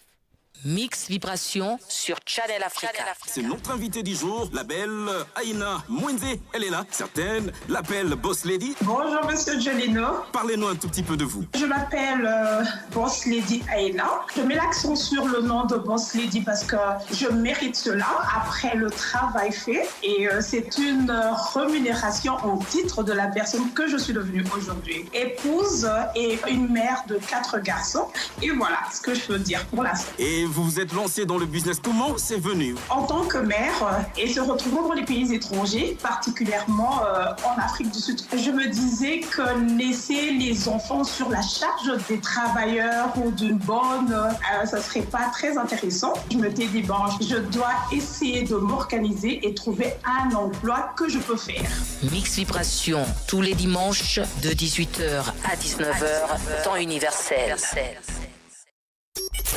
Get set and be ready to go. On the move with Palesa and Benjamin Moshatama. All right, you are listening to us right here on Channel Africa, on DSTV Channel 802, OpenView 628, and on www.channelafrica.co.za. It is our Creative Friday, and we always explore the possibilities in our creatives economy right here on the African continent. Today, we are speaking to Poetry, Comedy, and the Storytelling Council that was created to close the gap and build supporting systems and creating opportunities for those who are involved in the long-standing traditions of oral storytelling, poetic expressions, and comedic social commentary. And we're speaking to our guest to unpack this one, and it is a critical conversation indeed. Mo Africa wa Mokgati is the chairperson of the council. Mo Africa, let's talk a little bit about creating the systems, because that is where we need to bring together the creators, because at times creatives feel like they're working in silos. Most of the time they're probably competing for the same tender, to say, hey, there's this one tender that the Department of Arts and Culture has, and only one spoken artist can speak at this particular event, and then we don't actually work in a collective. Are you dealing with some of those kind of challenges in the council to create a more unified force? Absolutely. And one I think I need to mention is that Pocomsto, it is mandated by the Department of Sports, Arts and Culture. Hence, I said earlier that the creative and cultural industry would say, but you are focusing on sports. And then the answer that we would get is that, but they are organized. And when you are in need and you hear such an answer, it's so frustrating. So this administration came together to re-strategize, to say, let's allow the creative and cultural industry to organize itself. So the Poetry, Comedy, Storytelling Council of South Africa is one of 17, they call them clusters. It's one of 17 clusters that is propelling the creative and cultural industry via the Department of Sports, Arts and Culture. So what is exciting is that we are able to build the narratives of how do we navigate. So somehow the Department of Sports, Arts and Culture is saying to these clusters, now you've been saying you can do it, and here are the reins. So there is a seed funding that they have given us, and to make sure that we are able to go to all the 9 provinces, speak on these matters, and consult with the people on the ground. But what I would like to mention is that everyone is involved. This is where the suggestion box will be empty, because we will be going through it thoroughly. It is such an important, time for us as the creative and cultural industry to be able to create, these routes that will make sure that storytelling, poetry, and comedy, they are able to come to the limelight. And also, one of the biggest projects that we will be embarking on as Pokomsto Council is to have what we call a data mapping project. Okay. So the data mapping project will be going to all the 9 provinces, profiling comedians, poets, and storytellers, and so that they can be an easy access. We don't have to see one face. When brands wants to work with comedians, all they think is a particular people. But this data mapping will be able to think of Eli Siki Siki and find a poet, a comedian, a storyteller on this data mapping. It will be embedded in our website that is recently being finalized. So it will be easy, when you think of Ramashashani, for instance. Is there even a poet in Ramashashani? Sure. But this data mapping will be able to locate, if any producer, any brand company, they will be able to find these poets, these comedians and storytellers, because they do exist. Yeah, they do exist, Mo Africa. But where the challenge stands is the fact that some of our creatives are underskilled. They don't have the skills to complement their creative abilities. Are you doing anything in light of that? Maybe also creating avenues for entrepreneurship education? Absolutely. I just got excited for this question. It is important. So, like I said, that I've been a practitioner, for over 20 years. And it has been one of the challenging things to be able to sustain yourselves, raise a family, be able to live, and not survive as a practitioner. So we have a board of very creative and active practitioners to that matter. So their contribution to make sure that we do relay the right necessary skills to everyone, it's of paramount importance. It's a mandate that is given to say, let us also skill, these practitioners to be able to be self-sufficient. So parallel to the data mapping, we will be doing, workshops to make sure that we don't just leave you with a professional, picture, with a cleaned bio that will be embedded online, but you have the skills to be able to say, if a client is asking you for a commissioned poem or a commissioned work, this is how you navigate it. So we are saying also take yourself seriously, and where else can your work live? Sometimes practitioners get sidelined because of they go and advertise where their work cannot be accepted. You find comic poets. No one was like, comic poetry, what is this? But then if you are able to brand position yourself, sure, and this is what we want to leave, to all these creative practitioners, to say, find where your voice can live like any other business, trial and test. The first conversation is, are you a company owner? How do we navigate that? We will talk through them, how to register, the SARS compliances, because of also Department of Sports, Arts and Culture will ask how many poets have they applied? You find that it's smaller scales because of they don't have compliance documents, but we will be empowering these practitioners to make sure that they get the best market share of creative and cultural industry, because of we are businesses after all. Our language. Africa, we're running out of time. Sorry to interject there. I'm sure there's a lot of South Africans listening to this conversation. Where do they go to find out more about the Poetry, Comedy and Storytelling Council? Pocomsto_council on social media platforms. If you are not getting us, you will be getting us by next week, because of we are indeed starting from ground, going to die. Well, Pocomsto is spelled rather Poecomsto. Thank you so much, Mo Africa, for joining us here on Channel Africa. Thank you for having me.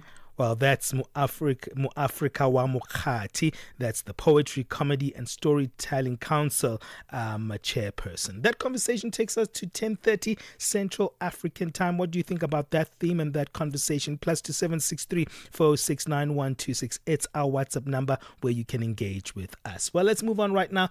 Get our latest sports update from Musibudi Makura. Sports on Channel Africa. The African perspective. And a very good morning from the sports desk. We'll start with athletics news. South African athletics legend Elena Meyer has heaped praise on Glenrose Gaba for rewriting the record books after breaking two of the long-standing national records. So Meyer described the 29-year-old as a special athlete destined for even greater heights in distance running. Gaba broke Meyer's 23-year-old national 10-kilometer record just last year, clocking a time of 31 minutes and 12 seconds to shave a second of the previous mark of 31 minutes and 13 seconds. And just last week, she followed that up with setting a new South African half marathon record of 1 hour, 10 minutes and 0.3 seconds at the ASA Road Running Championships, surpassing Meyer's 1999 record of 1 hour, 10 minutes and 44 seconds. So with that performance, Gaba now holds 3 national records in the 10-kilometer, the half marathon, as well as the marathon distance records. On to some rugby news now. The Springbok women's side will face off with the Black Ferns of New Zealand tomorrow in Cape Town in South Africa's Western Cape province. Their final warm-up game just before the Rugby World Cup. Ayanda Malinga, Danielle Lochner, as well as Lindelwa Gwala return to the squad, while the coach of the side sways to brain test new combinations, including Nadine Roos at scrum half and a fresh midfield pairing of Ngwevu as well as Mpupa. Now, Captain Babalwa Lacha leads the side with kick-off set for 3 p.m. Central African time tomorrow at the Athlone Stadium. Meanwhile, the Boks performance coach Swesto Brain talks about the changes made ahead of tomorrow's clash. We're very excited for starters, because going through our videos and stuff, it's things that we can fix. So we made 1 or 2 changes in the team. That's partly due to injury. And secondly, because there's 1 or 2 more things I just want to see how it's going to work with the combinations. And but we're virtually there. I think after Saturday, we will have a brilliant idea where we are and what we want for the first game against Brazil. On to football news now. Barcelona players will have the DR Congo Heart of Africa stamp on the back of their training shirts for the start of next season, just after the top Spanish football team agreed on a 4-year deal with the Central African country. So the partnership will reportedly cost the Democratic Republic of Congo $50 million, although the club has not disclosed the figure it will receive from this deal. Now, a rebel group has seized large parts of eastern DR Congo this year, although a ceasefire has recently been agreed.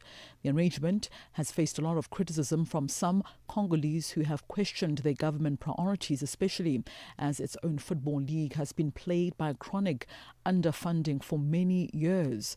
But the authorities have defended the agreement, saying that it will help raise the profile of the country.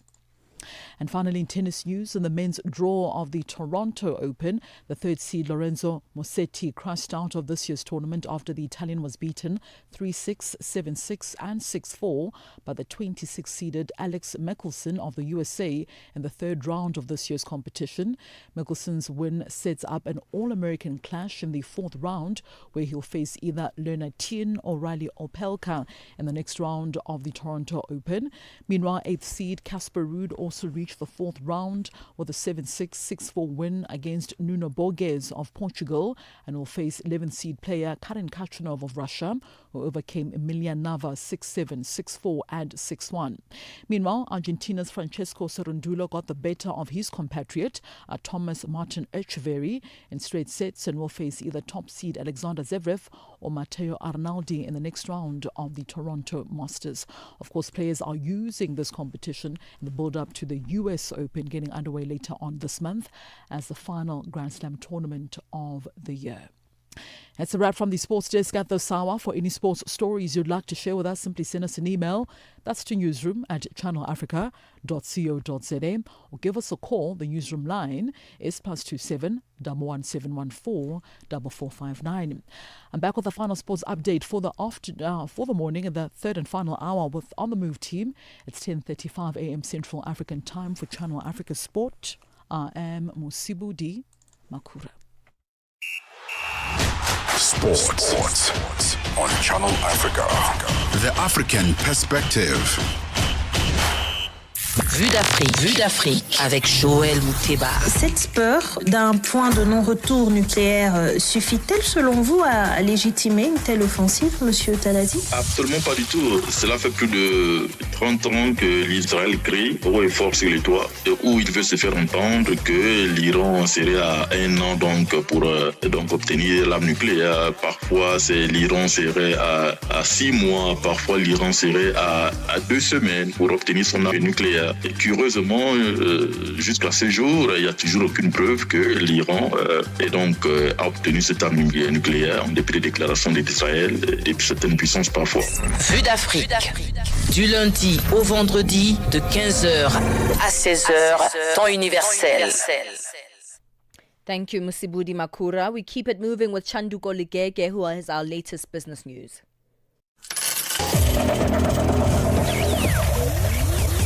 Business news on Channel Africa. The African Perspective. Thank you, Palesa. Good morning. South Africa's central bank has moved to cut its inflation target to 3% instead of 4.5%. Briefing the media yesterday after announcing an interest rate cut of 0.25%, Governor Lesitsha Kganyago stated that the prospect of a lower inflation target has bolstered the rand and lowered long-term borrowing costs. He says with headline inflation currently at 3%, this is an opportune moment to reduce the inflation target. We wanted to highlight the opportunity to achieve permanently lower inflation at minimal cost. For this meeting, we updated the 3% forecast. All that we are doing today is to do exactly what we did in 2017 and to say we prefer that we lock the gains there, and within this inflation target range of 3 to 6, we shall aim for the bottom of the range, which happens to be 3%. South Africa has concluded the last step to be removed from grey listing by the Financial Action Task Force. This after the Paris-based financial crimes watchdog concluded on an on-site assessment visit to the country this week. FATF met with South African government officials and representatives of financial institutions and held a meeting with Deputy Minister of Finance, Dr. David Masondo, and Deputy Minister of Justice and Constitutional Development, Andre Snell, who both assured the body of the South African government's political commitment to continue to sustainably improve the country's anti-money laundering and the combating of the financing terrorism system. The Nedbank Top Empowerment Conference is currently underway at the Sandton Convention Centre in Johannesburg, South Africa. This year's conference is focusing on inclusive economic growth in South Africa. Group Executive for Group Marketing and Corporate Affairs, Kensani Nobanda, is of the view that the country still has a long way to go in achieving economic inclusivity.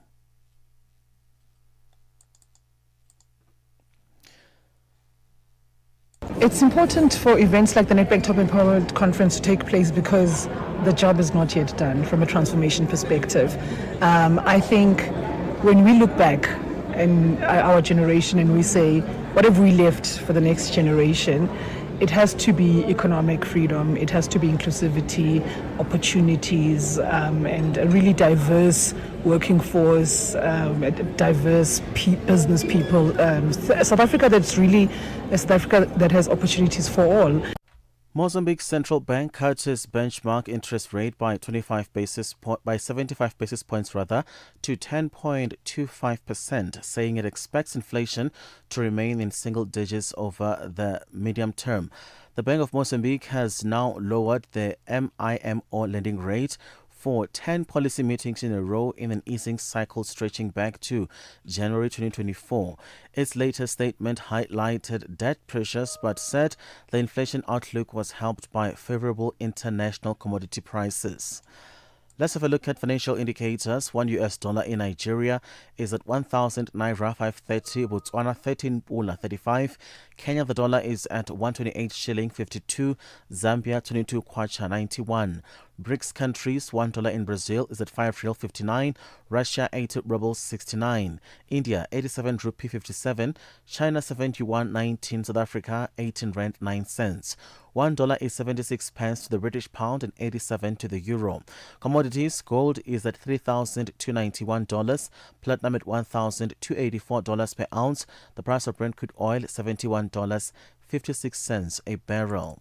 That is all for now. For any business stories you'd like to share with us, please send us an email to newsroom@channelafrica.co.za, or you can call us on +27 11 714 4459. For Channel Africa Business, I am Chanduko Ligeg.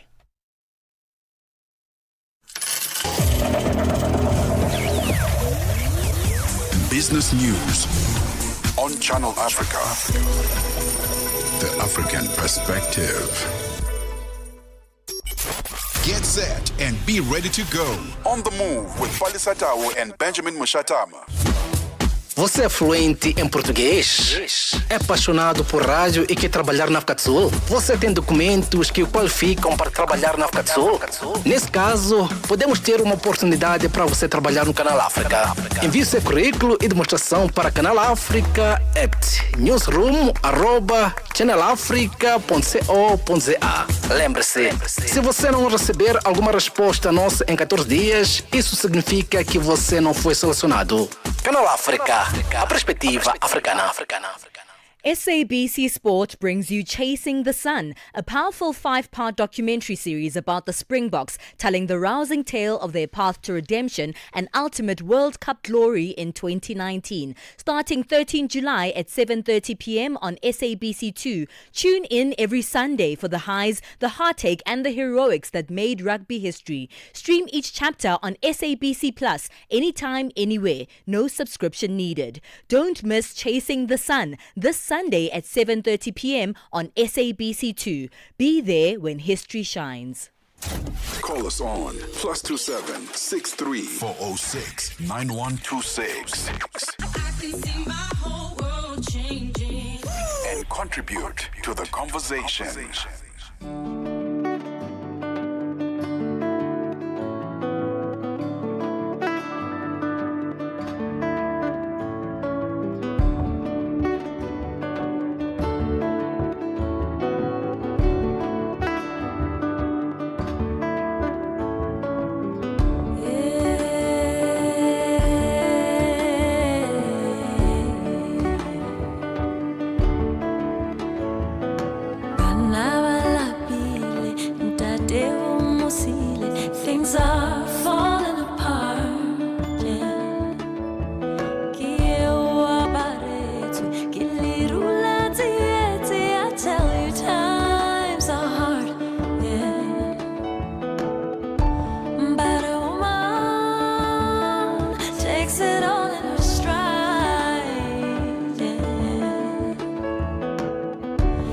this woman never lets down her pride. Throwing praises to it, singing, let love to love thee. Throwing praises to the wind, singing, let love love thee.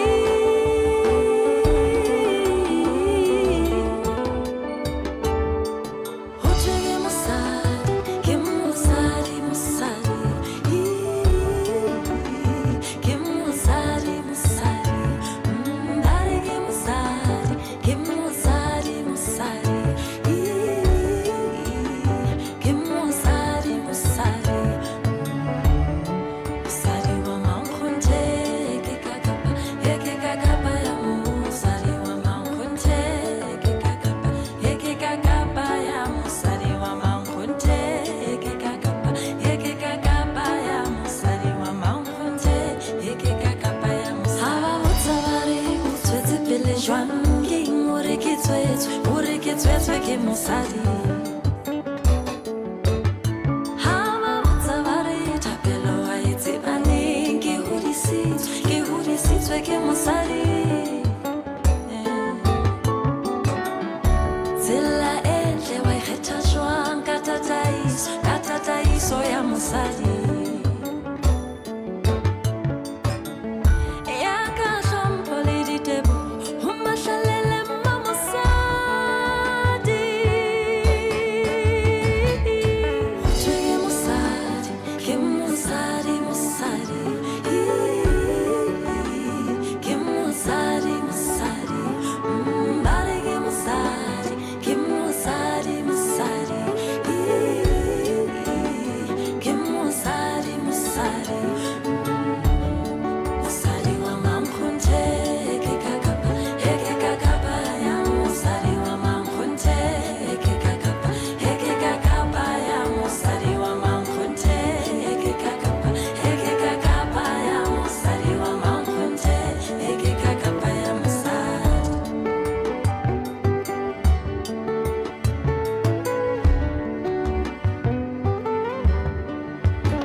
Throwing praises to the wind, singing, let love love thee.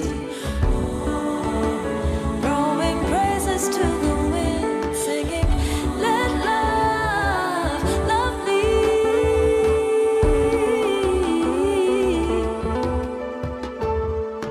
Uchege musadi, kim musadi, musadi. Kim musadi, musadi. Bari kim musadi, kim musadi, musadi. Kim musadi, musadi.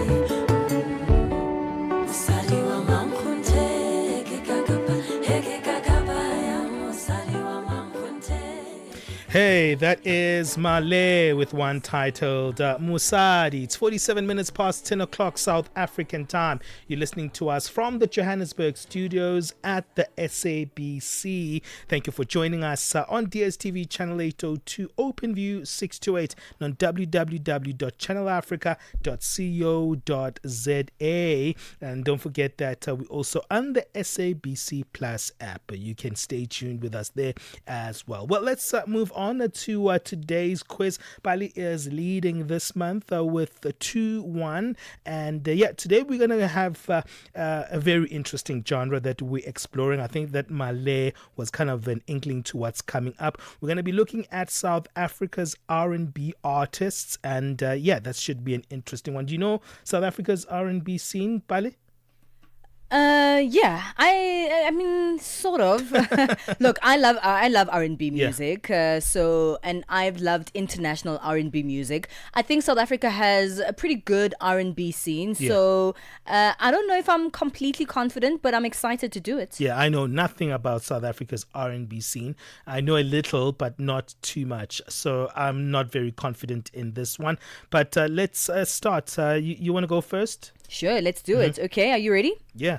Okay, which South African artist famously collaborated with AKA on the track All Eyes on Me? Is it Nasty C? Is it Deleuze, Kid X, or Burna Boy? Is that R&B? Well, not really, but just answer the question, Ben. Is it Nasty C? Yeah. Deleuze, Kid X, or Burna Boy? Is it Deleuze? Yes, AKA? that is true. What are you answering the question No, or I'm not? saying it's Deleuze. Okay. you are cheating. You are No, more but cheating. I got it right. No more cheating, Ben. No. You did it to yourself. No, you cheated. That is a cheating You answer. revealed the answer. From now on, you only give me one answer, Ben. You are cheating. Okay, let's go. Second question. Which South African But I know Deleuze. You know why? I know Why? Deleuze and AK were very close friends coming up. They went to the same school. So that was going to be my answer. Fine, I'm not sure about that anymore because you've already cheated. But Okay. let's continue. Which South African R&B artist released the album Kia Ditaba in Yo. 2016? Yo. Or Kia Letaba. Okay. Is it Questa, CC, Nati, or Sjava? Galitaba is not Java. Okay, yeah. And you said? Questa, CC, Nati, or Sjava? I'll go with CC. That is incorrect. Who was it? The correct answer is Nati. Oh, Nati. Yeah, Galitaba. yeah, yeah. Okay, I didn't know that she sang in Soto. That's why I'm like, Nati. Yeah. Okay. She's Which- Xhosa, isn't she? I think so. I Yeah. think so. Which of the following songs was a major hit for South African R&B artist Something Soweto in 2019? Uyangtanda, is it Aglalegi, is it Duduzane, or Moya? What's the question? Which one of the following songs was a major hit for South African R&B artist Something Soweto in 2019? Yeah. Uyathandeka, Aglalegi, Duduzane, or Moya? Wait, what was the first one? Uyangtanda. Uyangtanda. That is incorrect. Okay. Benji, I thought you were going to get this one right. I don't know some of this Aglalegi, Masambeni. I You don't know don't that even song? know it. Oh, come Okay, on. yeah. Which South African singer had a major breakthrough with the album Homecoming? Is it Lira, Shoma Jozi, Mikasa, or Nati? It can be any of those. Homecoming, Lira, Shoma Jozi, Mikasa, or Nati? Shoma Jozi she's not an R&B artist, right? Are you asking me? I'm asking, yeah. She's not. Is it Lira, Shoma Jozi, Mikasa, or Nati? Mikasa, they're an R&B group. Choose one, Benji. It's just the mix of these things that are like weird. Yeah. I'll go for, we already had Nati. So I'll go for Mikasa. R&B. Ay, man, there's something wrong with this. The options are Lira, I'll go with Shoma Lira. Jozi. That's the only R&B artist in that list. I mean, okay, that's correct. I had to pretty much give you that one. I'm No, like, you Benjamin didn't. Lira is right there. You kept No, mentioning, because I'm trying to figure you it kept out. mentioning all the non-R&B artists. Yes, because I'm trying and to there's figure a- it out. It was just a weird list. Okay. Yeah. Which song by South African R&B artist Shekinah was nominated for Best African Act at the MTV Europe Music Awards? Suited, Let You Know, Power, or Tides? Suited, Let You Know, Power, or Tides? I'll go with Suited because that's the only song I know from Shekinah. That is correct. Suited. Cool. All right, how many did you get right? I think Three. you got 1, 2, 3. Yeah, Three out of 5. yeah. Okay, well done. It's Not your turn. bad, actually. Yeah, I don't Not know much too about bad. R&B. Okay. Which South African artist is known for the hit Feel Good featuring DJ Maphorisa? Is it Shekinah? Is it Nasty C? Is it Zakes Bantwini or DJ Cleo? I'll go with Shekinah. Yeah, cool. Okay, Shekinah is correct. What is the name of the popular R&B duo from South Africa who are known for their hit Tsekeleke? Is it Black Motion? Is it Liquid Deep? Is it Mafigi Zolo? Is it Benchmark? Tekeleke. I don't know that song. Can you give me the options again? Black Motion, Yeah. Liquid Deep, Mafigi Zolo, Benchmark. I don't know a song by any of the first three, so I'll just go with Benchmark. It's Liquid Deep. Is it? Okay. I don't know a song by Liquid Deep called Zegeleke. Okay, cool. And then which South African artist released the album The Lion of Judah, blending R&B and Afro pop? Is it Java? Is it Questa? Is it Black Coffee or Vusi Nova? Oh my goodness. I'm going to go with Vusi Nova. No, it's Java. Oh, wow. I'm doing worse at this than I thought. Yeah. Okay, let's go. What year did South African R&B artist Kelly Khumalo release her album Swakstick? Swakstick. Kelly Khumalo. Yeah, Swakstick. Okay. Is it 2012? Is it 2015? Is it 2010? Is it 2018? 2010? No, it's 2015. Oh, gosh. So, what female South African R&B artist single "I Need You" became a national anthem in 2014? I Need You. I Need You. Okay. Okay. Lyra, Sisi, Zonke, Amanda Black. Could be anybody. Can you tell me the question again? What female South African R&B artist single "I Need You" became a national anthem in 2014? Lyra, Sisi, Zonke, or Amanda Black? I'll go with Zonke. Yeah. Is it true? All right, Yeah. good. Well, it seems like it's a Is it? it's a I win. think you won. Yeah. Yeah, You've because got I got 2 and you got 3. Well, So, congratulations. Yeah, it's a draw this month, I guess. It is a draw this month. Is this the last week? Yes, Yeah, it is. It is yeah, the last yeah, week. yeah. Congratulations. Well, okay. We both got 2. Yeah. Two so, each. Okay, yeah. a draw. A draw is good. Well done, done, Benji. Well done, Polly. Well done. I needed to redeem myself this You month. did. You really did need to redeem And it's yourself. funny, like, we almost swap genres. A genre that I would be confident that you would win. Yeah, I and then it win, becomes the and other then way it's the around. other way around. Yeah. Well, that's what we have on the music quiz. But even though it's the 1st of August, it is our July music quiz. And it's ending up in a draw. It's the beginning of August now. So let's see what happens there. It's 10:55 Central Africa time. You can join us at Channel Africa 1. And of course, that's on our socials. But on WhatsApp, we are +27 63 406 9126. 9 to 12 midday Central African Time. On the Move with Palesa and Benjamin Moshatama. Should influencers be expected to be impactful in society? If there is a social or societal conversation that goes up, should we be waiting eagerly to hear what the influencers have to say? They are more than just entertainers. They are thought leaders to some certain degree. They influence culture, they influence people's thought processes, they set trends, they shape opinions of people. And the sad reality is, although a lot of them don't want to accept it, I think we're getting better with them realizing that embarking in that journey and in that space comes with a certain level of responsibility. I see it differently in that, professionals are already good at their job, but there is an optionality that they might have to use the position that they hold in society to be able to deliver a message. This year you made the example of actors and actresses. So the same could apply to a sportsman. Just because someone's good at soccer doesn't mean that they have to have an influence over society from a specific standpoint. Keeping you on the know and on the move. Get set and be ready to go. On the Move with Palesa and Benjamin Moshatama. No time to waste. Be on the move with Benjamin Moshatama and Palesa. It's 57 minutes past 10 o'clock Central African time. This is On the Move. We are moving into the third hour, and we're going to be having an artist by the name of the SN Project coming in studio. We haven't had a studio visit in a while. So this one is exciting, isn't it? Yeah, absolutely. So I'm really excited to chat right here in front of our eyes. And don't forget, you can also still catch up on that on our live stream. So usually we have our guests now on our live stream, but they're in studio. We can still see them on our live stream as well. So we are live on YouTube at Channel Africa 1, and we're live on Facebook, simply Channel Africa, as we wrap up this hour of the show. Looking forward to hearing what they have in store for us. But of course, it's all about the artists and the creative industry on a Friday. We've really been enjoying those conversations so far. So if you still want to interact on some of the conversations we've had so far, you can still do do that on our socials as well. +27 634 06 9126. If you go to our website, that's www.channelafrica.co.za.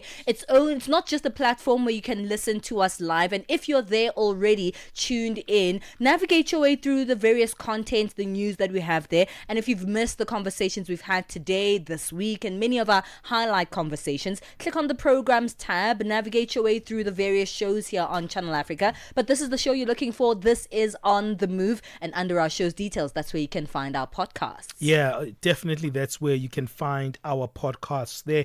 We curate those especially for you. You can have an experience of Channel Africa even if you don't listen to us live.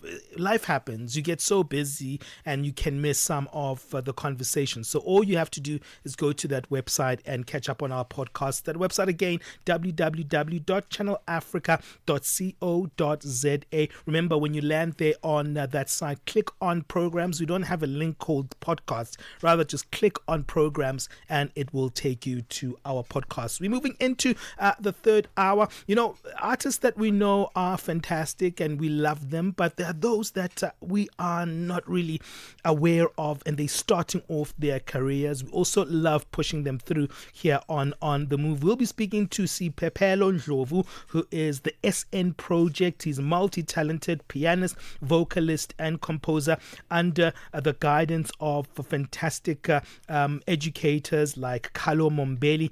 Contributed to the huge jazz landscape in South Africa. So we'll find out the protege of the likes of Khalo Mombeli, where he draws inspiration from and how his music actually sounds. That's coming up in just a few minutes time as we have our artist profile for our Friday. Well, we're moving into the final hour. Onele Nzinzi standing by to give us the latest news. Let's find out what's going on there.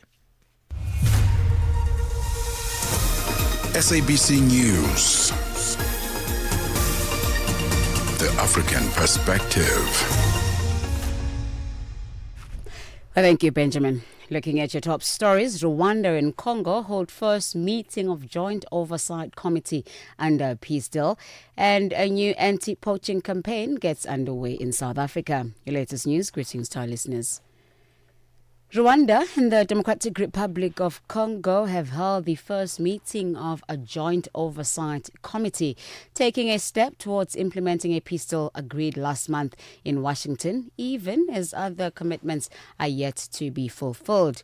The African Union, Qatar, and the United States joined yesterday's meeting of the committee in Washington, which was established as a forum to deal with implementations and dispute resolutions of the peace agreement. Joel Khodi reports. In the Washington agreement, the two African countries pledged to implement a 2024 deal that would see Rwandan troops withdraw from eastern Congo within 90 days. It also said Congo and Rwanda would form a joint security coordination mechanism within 30 days and implement a plan agreed last year to monitor and verify the withdrawal of Rwandan soldiers within 3 months. 30 days from the signing has passed without a meeting of the joint security coordination mechanism, and operations targeting the FDLR and the withdrawal of Rwandan soldiers have yet to begin. Professor Feroz Kachalia has been officially sworn in as South Africa's acting police minister. President Cyril Ramaphosa appointed him after suspending Senzo Mchunu. The action against Mchunu followed the KwaZulu-Natal Province Police Commissioner Nhlanhla Mkhwanazi's allegations that senior police officials, including Mchunu, were corrupt and had ties to criminal syndicates. Ramaphosa spoke at the swearing-in at the Union Buildings in Pretoria. In terms of the powers vested in me by Section 91(3)(c) of the Constitution of the Republic of South Africa, 1996, I have decided to appoint Professor Feroz Kachalia to be Minister of Police. I now request the Acting Judge President to either swear or affirm him into office. I solemnly affirm that I will be faithful to the Republic of South Africa and will obey, respect and uphold the Constitution and all other law of the Republic. And I undertake to hold my office as Minister with honor and dignity. Meanwhile, the Enough is Enough Solutions civic organization, in partnership with political parties, including the Umkhonto weSizwe Party, is leading a march in Klerksdorp in the northwest in support of Mkhwanazi. The march is being dubbed Hands Off Mkhwanazi, calling for his protection. Enough is Enough Solutions Figile Sikwana says they will hand over a memorandum to officials at the Mutlosane police station. It came as a shock to us to hear that the suspended Minister of Police, Senzo Mchunu, and the suspended National Commissioner Shadrach Sibia were involved in the obstruct of justice. Simply shows that we don't have a security, we are not protected, we are not safe as a country. So we took it upon us to say, let's march to the police station in the local level to raise awareness of what is happening currently, because it doesn't affect only national, it also affects us. Cholera outbreaks are surging across Western Central Africa, with children once again bearing the brunt. UNICEF warns that an estimated 80,000 children are at high risk as heavy rains, flooding and poor sanitation fuels the spread. The Democratic Republic of Congo and Nigeria are amongst the worst hit, with several neighboring countries also on high alert. Claude Ngabu is a health specialist with UNICEF working in the region. The situation is at extremely high risk. More than 80,000 of children are estimated to be at high risk of cholera in Western Central Africa region. The Democratic Republic of Congo is the most affected, followed by Nigeria, and there are several other countries that are also facing active epidemics, which include Chad, the Republic of Congo, Ghana, Cote d'Ivoire, and Togo, while others, such as Niger, Liberia, Benin, Central Africa Republic, and Cameroon, are at close surveillance. And lastly, scientists from South Africa's Wits University are injecting rhino horns with radioactive isotopes as part of a new anti-poaching campaign. The scientists hope the move will assist in cracking down on smuggling gangs. The BBC's Jacob Evans. Every year, hundreds of rhinos are killed in South Africa for their horns, mainly to be shipped to Asia for use in traditional medicine. The team behind this latest innovation hope embedding radioisotopes into the horns will allow customs officers to detect and intercept any of them as they're transported across the world. They say the horns can be detected even inside large metal shipping containers. The researchers say the presence of these isotopes doesn't harm the animals in any way, and after 6 years of intensive research, the Rhisotope project, as it's called, is now fully operational. Recapping on your top stories, Rwanda and the DRC have held the first meeting of a joint oversight committee, taking a step towards implementing a peace deal agreed last month in Washington. Channel Africa News, I'm Onele Nsinsi. SABC News. The African Perspective.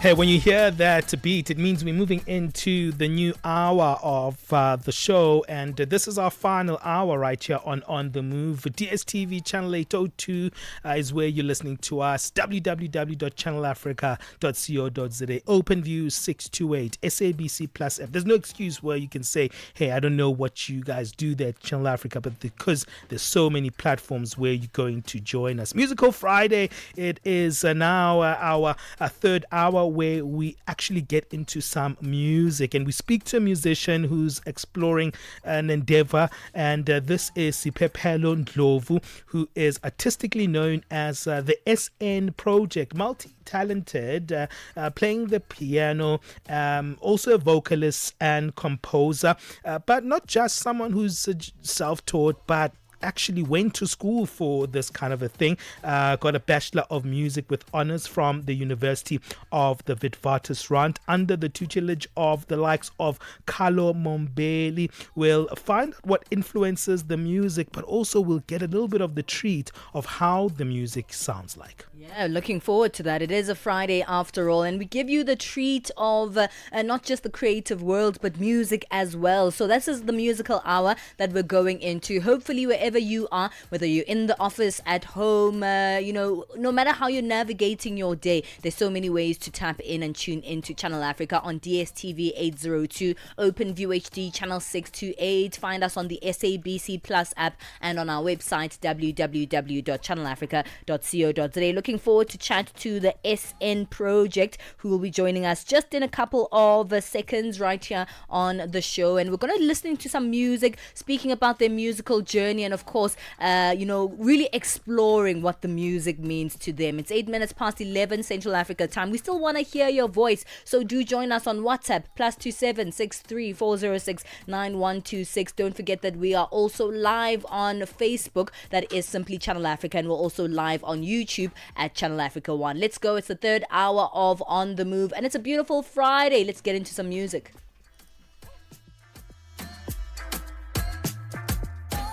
África. Conhece o Ntivani? Claro que sou eu. Ntivani é o amante da música de corpo e alma. Eu amo música africana. Ele aprecia todos os tipos de melodias e passa os seus dias a ouvir a Channel Africa. Okay. Adivinha só, a Channel Africa quer ajudar o Ntivani e os amantes da música em todo o lado a descobrir ainda mais música incrível. Por isso, a Channel Africa está a convocar artistas africanos a submeterem as suas músicas. Músicos, lembrem-se de nos dar todas as informações relevantes no music@channelafrica.co.za. As submissões são a vossa oportunidade de ser ouvidos, mas não garantem inclusão na lista. Todas as submissões serão cuidadosamente analisadas para verificar se cumprem os requisitos da nossa estação. Canal África, a perspectiva africana. Get set and be ready to go. On the Move with Palesa and Benjamin Moshatama.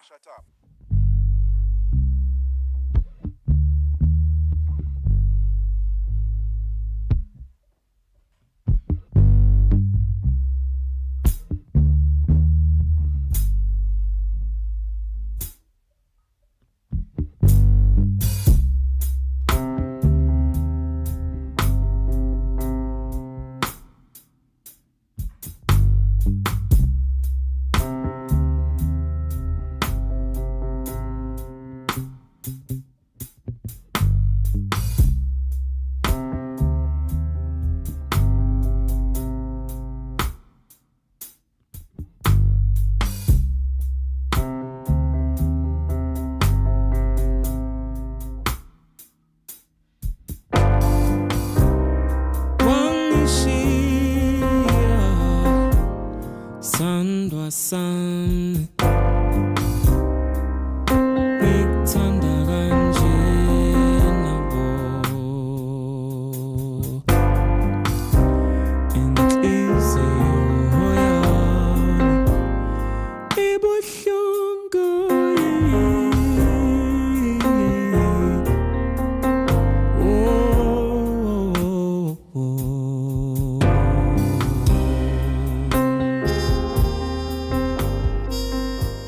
The thing about creativity is that you never get to a point where it stops. It flows and it's vesseled in different creatives, and that's what makes music a thing. You don't have it only for one generation. It's passed on through multiple generations, and the expressions always breathe new colors, new textures. And I think, as you can hear in that one in the background, that's exactly what we're exploring. The new music of Siphephelo Ndlovu, known as the SN Project, a pianist, vocalist, and composer hailing from our beautiful country here in South Africa.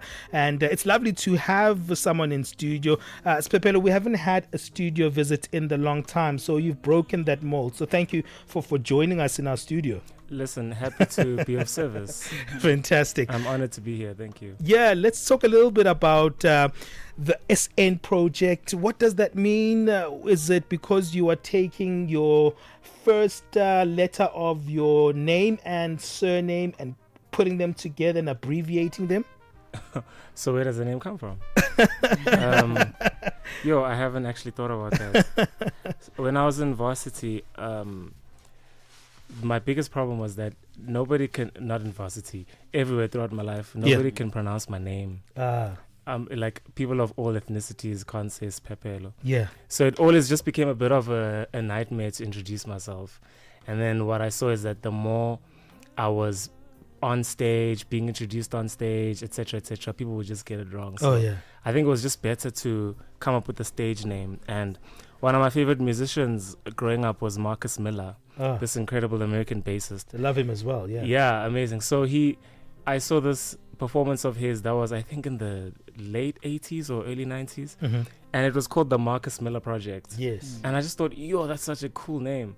But I think that was just the name of the album or the project or something. But I was like, okay, so I'm going to say this Siphephelo Ndlovu Project. Nice. Still didn't solve it because people would still butcher the name. So I was like, just do the initials, the SN Project. And then that sort of just has like had a snowball effect, basically. And what started first, your love for the piano, or did you discover your voice first? And how did it happen? Yeah. Discovering my voice was actually, I discovered my voice much later. Yeah. But when I think back, I was always singing when I was a kid. But then what happened was, when I was singing along to songs on Jam Ellie or whatever. I love those days. Man. Take us back. My mom would freak out. Mm-hmm. And then she'd there was this Boyz II Men song. I can't remember which one it was. But she would freak out and she'd call everybody and she'd be like, sing for them, sing for them, sing for them. And I was like, why? So I never understood why that was happening. So it's the attention you didn't want from, I from all was of like, that. moms, and parents, they can make you feel a little embarrassed. If you dance, they'll call people they'll call people. No, don't worry, they'll come and dance for you. Exactly. And you see all the adults being awkward, we get it, it's just a little. But then over time, I think I started to notice that it was having an effect on people. By that, I just mean people would react like, oh, this boy's a little talented. And then the teachers in my school wanted me to be the main character in plays just because I could sing. Yes. So I was like, oh, I guess. The musicals. Yeah. The musicals. So I guess, okay, there's something here. Okay, dope. But then what I wanted to do in varsity was study the piano because I think my father bought me a piano when I was a kid. Mm-hmm. And, I was just so interested in it, but I never learned how to properly play until I was much older and I wanted to get into it. So I studied piano just for that because I thought, singing, I can sing, it's fine. Let me just get into the piano. Okay, but it's one thing to know that you can sing, right? And another thing altogether to finish school and say, well, there's something about music that I'd like to pursue for myself. And when you went to go study piano, what was it that you put your finger on that, sort of rooted you into music, that made you know that, okay, music is something that I am going to explore and adventure into for my life? That's such a layered question. I think it's a combination of factors. One of them being that in school, there was never really anything I was interested in. So everybody would be asked what they wanted to be. I'm talking about when you're a kid. I want to be a doctor, lawyer. But I didn't find those interesting. And then obviously in high school, when you have to major in stuff like in grade 11, still, there's nothing really. I'm like, okay, maybe I'll get into this. But then at a later stage, I'm like, no, the only thing that I'm actually interested in that actually puts a smile on my face is music, really. So let me pursue it. And luckily, I'm one of the very few in the country to have supportive parents Yeah. when you're trying to Yeah. pursue music, because I think we all understand it's not that easy. Yeah. But I think my parents were a really huge catalyst in doing it because they really encouraged me. I mean, your mom created an audience for you while you were little. Listen, bro. So definitely No, it was listen, in the she plan. was fan number one. And you know, it's one thing to pick up an instrument at that stage of your life, because I think we discount ourselves from certain experiences, especially if you're going to now be in formal education and pick up something really, really new and start that adventure. How was that experience? Yeah, it was not easy, man. Mhm. It was not easy. I think I've always had the capacity to understand that things aren't going to be as easy as you think, Mhm. but it's not what I expected. I studied at Wits, so in my first year there, it was a huge surprise. Just how much work you have to put into it, and Yeah. how much, for the first time, I was growing up in an environment where everybody was cheering me on and saying, "Oh, you're so good, you're so good, you're so good." But when I was at Wits, for the first time, people were like, "No, you need to put work here." So Wow. my piano teachers were incredibly strict. Like, Sure. I had this piano teacher, his name is David Cousins. Yeah. Huge influence in my life. He was super strict. I thought I just knew. I thought, oh, listen, I can play a bit. Yeah. I'm good. He was like, no, this is not good enough. You need to. So he was so hard on me, and I think that was a huge thing too. It was a what is it called?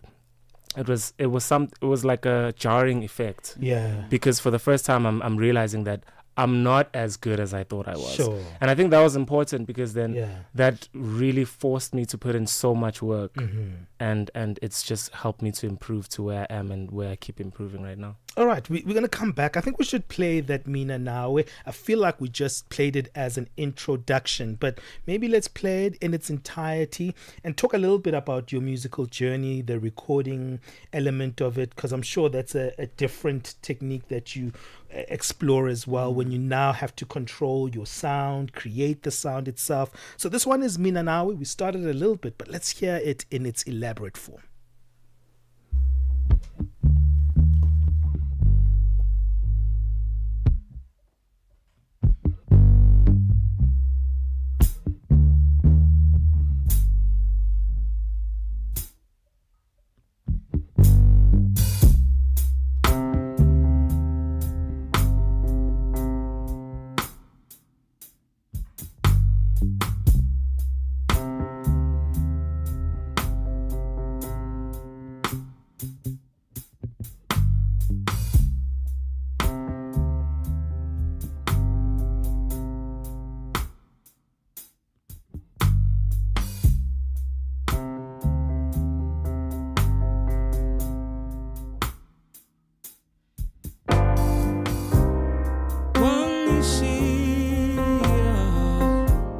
Sandwa sami ngikuthanda kanjena bo inhliziyo yami ibuhlungu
Peter and Asanda on Rise and Shine, weekdays 6 till 9. In recent weeks, East Africa has seen a disturbing rise in human rights violations. In Kenya, digital activist Rose Njeri was arrested under the Computer Misuse and Cybercrimes Act after creating a tool for citizens to oppose the Finance Bill 2025. Meanwhile, in Tanzania, Kenyan activist Boniface Mwangi and Ugandan lawyer Agatha Atuhaire reported being detained, tortured, and sexually assaulted by security officers. East Africa needs a reset. We need to get back East Africa to where the founding fathers are. You know, when President Nyerere and his colleagues, Jomo Kenyatta and the Ugandan counterparts fought for independence, they fought for independence to get Africans out of poverty, to get Africans out of slavery. The leaders who took up power have since gotten into regression. Neto Agostino, co-leader of the United Green Movement Party. Mornings made better with Peter and Asanda on Rise and Shine. Step into the heart of the day on the move with Palesa and Benjamin. 11:23 Central Africa time. We're hanging out with the SN Project. That's Pepelo Ndlovu, who's joining us in our studios, speaking to us about his musical journey, his musical expressions, and a brand new EP out called Pantomime Volume 1. And we're hanging out with him to find out a little bit more about, what this is all about, but also how he find himself in this place, not just as the vocalist, the pianist, but also the producer and the composer of this particular EP, someone who's been multiversed in his own expressions when it comes to the music. Thank you so much for staying with us. It's been great hanging out with you, you guys are cool in people, the studios. yeah. Thank you. Well, let's chat a little bit about coming into this album, because we spoke a little bit about, yourself as a vocalist, yourself as a pianist, but you've then been able to go into the section of putting together music as a whole, because all these other expressions stand on their own quite well, but to put together a body of work, many would need so many other hands to touch the body of work. You are the hands as a whole that's touching this body of work in multiple spaces. Chat to us about that, how you decided to go into production and composing and putting together this body of work as yourself, but as also many other parts of yourself. So I actually have no idea. The funny thing is, I've never thought about that. Yeah. So I don't think I know how the decision came along. But essentially, if Wits was a huge part of my journey, right, as I've said. And right there, I had this professor whose name is Carlo Mombelli, one of, the best musicians in the country. Great bassist too. Great bassist, yeah. Yeah. He really, for all of his students, I remember he was one of the few teachers who didn't care about your technical proficiency. Mm-hmm. He didn't care about how well you could read. He didn't care about all of that. He wanted you to compose. And he was like, his model was teaching you through your own compositions. So he was encouraging us to compose all the time. Oh, so nice. I think he was one of the first few people that encouraged me. And through that composition, then you see that there's a lot more to composing than just putting together a tune and then that's it. Yeah. You have to really work on it and structure it, layer it, put it together, arrange it. And then if you're recording it, you have to put it together. Someone has to do it. It's not going to be, it's not going to just happen. Yeah. And I think in that journey, then I realized that, okay, snap, there are these different hats that I have to wear. So when I recorded Africanization, I felt like I was just a pianist and the composer. But then when the product was done, when everything was being recorded, I was just given the stems. Like, okay, here you go. Oh, nice. And then, so then I have to structure those and put them together. That's where the production then came in. Nice. Listening to Mina Nawe, it's very fluid in how it sounds. I'm not quite sure if you're a jazz singer. I'm not quite sure if you're an R&B singer. I'm not sure that even if you're a folk singer as well, because it feels like all of them Neo in soul one go. in there as well.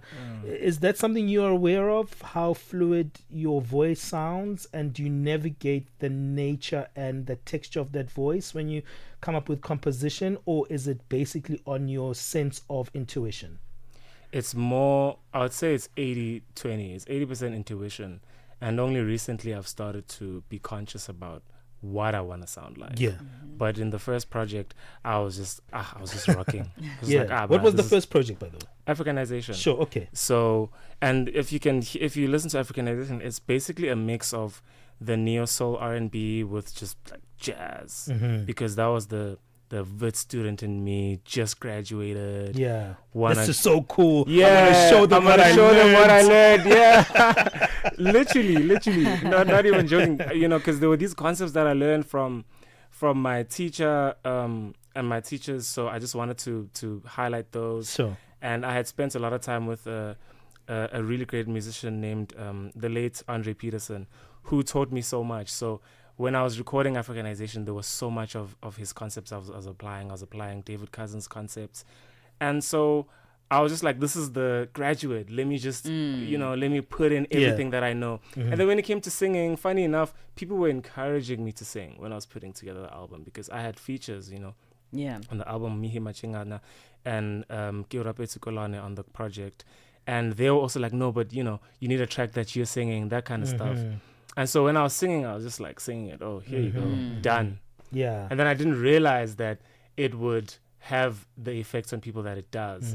And then only after that. So I think Mina Nawe and the Sika were important for me as a vocalist, because I was like, oh, there's something I can do here. I can craft an R&B or a neo-soul thing. Africanization was extremely experimental.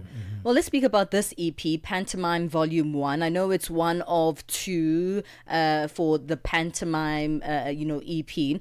But when you actually think about not just the music, but the messaging that you're trying to bring out through the music, you exploring love, heartbreak, and everything in between. But, I mean, it's one thing to say, yeah, this is an album about love. It's not particularly a love album.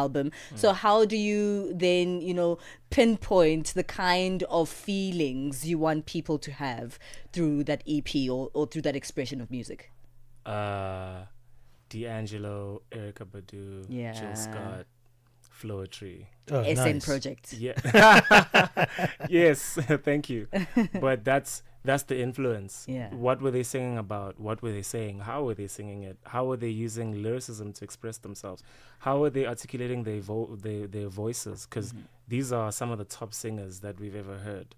Simpiwe Dana, Spogazi, Thandiso Mazwai, what are they doing? Busim Mhlongo, how did she do it? Sure. Fela Kuti, how does Fela do it? What message does he? That's literally all I was doing. Just research. Yeah. And then trying to emulate that. Yeah. Well, we have to wrap it up. It's been cool hanging out with you, and it's nice discovering new music. It's one of the things that we actually take pleasure in, especially in our radio format, because I think sometimes we hype the already known, but the unknown sometimes we leave in the periphery. So it's nice to center this kind of sound that you're harvesting, and I'm sure it's going to completely blow us as you continue to develop the sound. So thank you for joining us. Wow, Ben, thank you so much. Yeah. Palesa, thank you. Thank you. Where can we find you on, anywhere? Well, I'm on Spotify, Apple Music, YouTube, anywhere as the SN Project. On Instagram, TikTok, SN Project. And next week, Saturday the 9th, I have a show at Artistry at 7 p.m, 9th of August. So hope to see y'all there. Love that. We'll be there. I just made sure that I put you there on Apple Music so I can listen on the way home. Me too. I'm going to hear download. what the EP has in I'm going to use the work Wi-Fi to download so when I go home. and judge the work. I hope that is legal. But it's 11:30 Central Africa time. Thank you so much to the SN Project for hanging out with us in our studios. For now, let's bring back Musibudi Makura for our latest sports news. Sports on Channel Africa. The African perspective.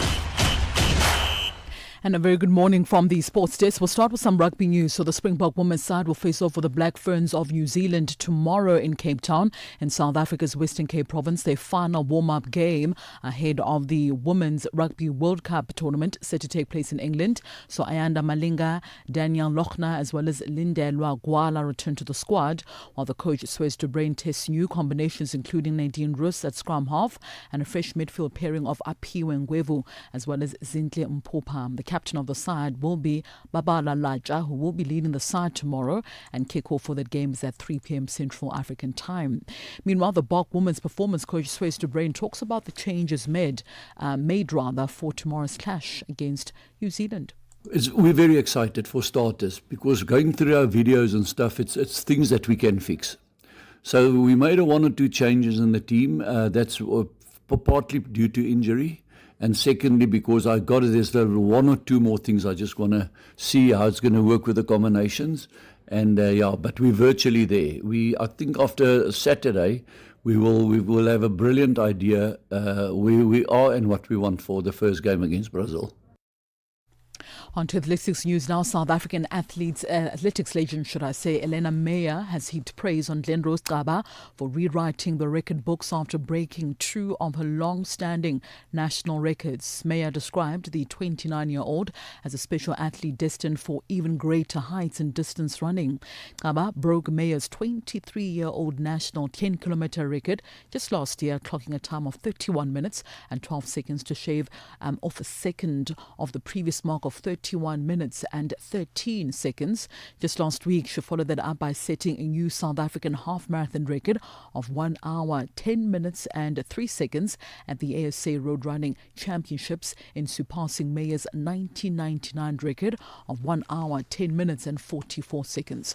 So with that performance, what it means though is that Gaba now holds 3 national records, one at the 10-kilometer record, the half marathon, as well as the the marathon distance records. Max Verstappen has ended questions about his future by saying that he will definitely stay with Red Bull for next season. The 4-time world champion is under contract with Red Bull until 2028, but has been courted by Mercedes and had been courted by Mercedes during the course of the season and had also been considering his options. Verstappen's confirmation effectively confirms George Russell as well as Kimi Antonelli will remain at Mercedes next season.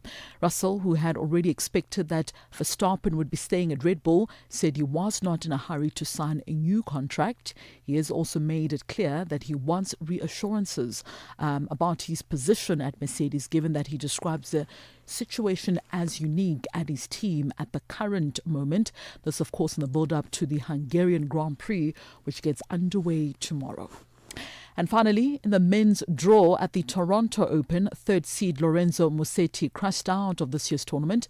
This after the Italian was beaten 3-6, 7-6 and 6-4 by the 26th-seeded player Alex Michelsen of the USA in the 3rd round yesterday. So Michelsen's win sets up an All-American clash in the 4th round, where he'll face either Lerner Teen or Riley Opelka for a place in the quarterfinals of the tournament. Meanwhile, 8th seed Casper Ruud also reached the 4th round with a 7-6, 6-4 win against Nuno Borges of Portugal, and will face 11th-seeded player Russian Kachanov of Russia, who overcame Emilio Nava 6-7, 6-4 and 6-1.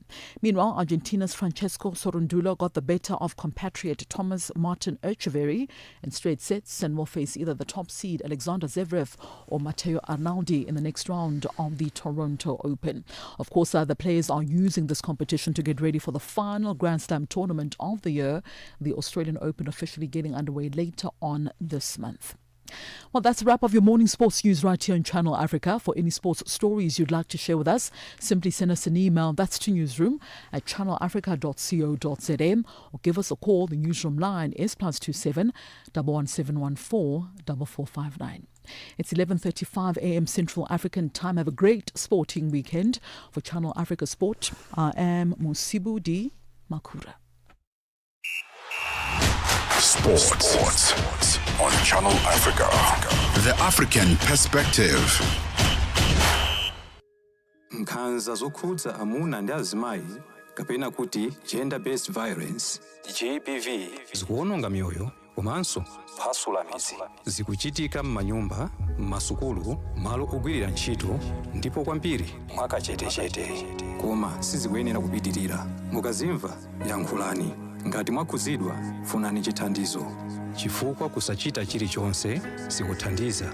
Mverani kuma wireless onse 14 a SABC kuchokera lachitatu pa 23 mwezi uno wa Julai kuti mumve zokambirana, malangizo, masewero, zionesero za maphunziro ndi mafunso okhuza nkhanza za amuna ndi azimayi ndi akatswiri anthu opulumuka ku nkhanzazi kukhazikitsa lamulo komanso dziko lonse lokhuzidwa ndi nkhanzazi zonsezi pa wailesi yomwe mumayikonda ya SABC. Imbirani pa nambala 0800 428 428 kuti munene za nkhanzazi kapena kupeza chithandizo. Nkhanza zokhuza amuna ndi azimayi zimatha ndi inu. Uthenga ukufikani kuchokera ku SABC. No time to waste. Be on the move with Benjamin Moshatama and Palesa. All right, let's move on now and get our morning's wrap up of our business news.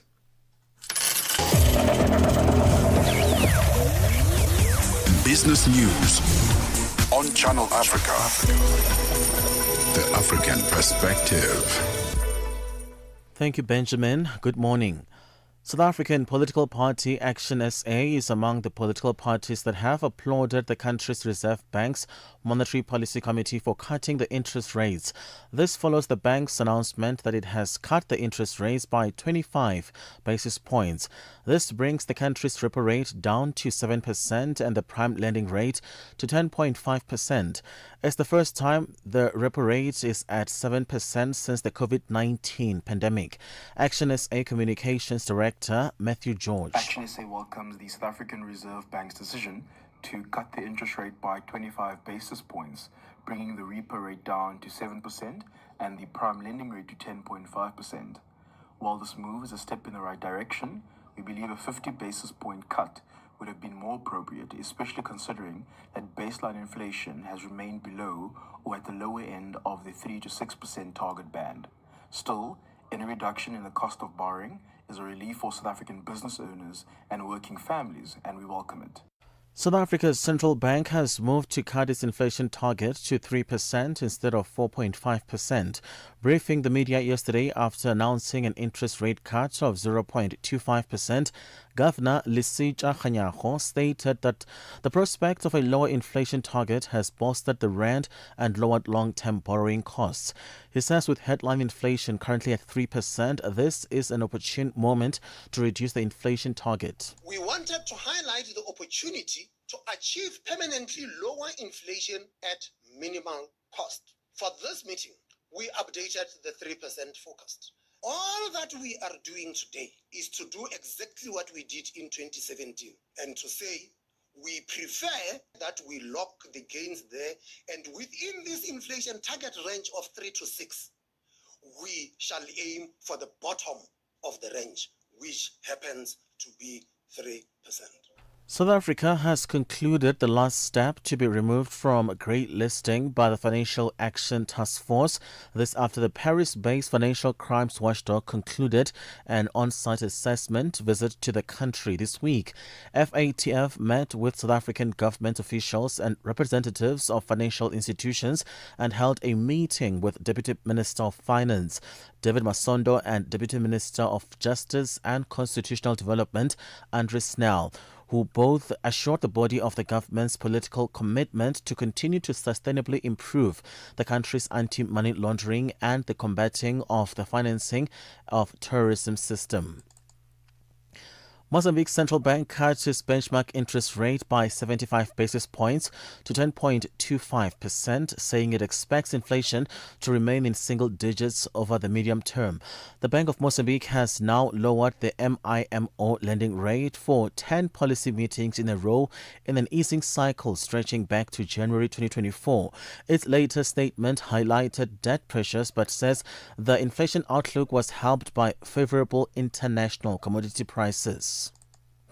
Sales of new Tesla cars in Sweden, Denmark and France fell in July for the 7th straight month as the EV maker struggles with a backlash to CEO Elon Musk's political views, regulatory challenges and competition from European and Chinese brands. Tesla's aging lineup is facing a wave of low-cost EV rivals, especially from China. It is rolling out a revamped Model Y and starting to produce a new, cheaper model, but production of that will only ramp up next quarter, later than initially expected. Let's shift our focus to financial indicators at this hour. $1 in Nigeria is trading at 1,000 naira 530, Botswana 13 pula 35. Kenya, the dollar is at 128 shilling 52. Zambia 22 kwacha 91. BRICS countries, $1 in Brazil is at 5 real 59. Russia 80 rubles 69.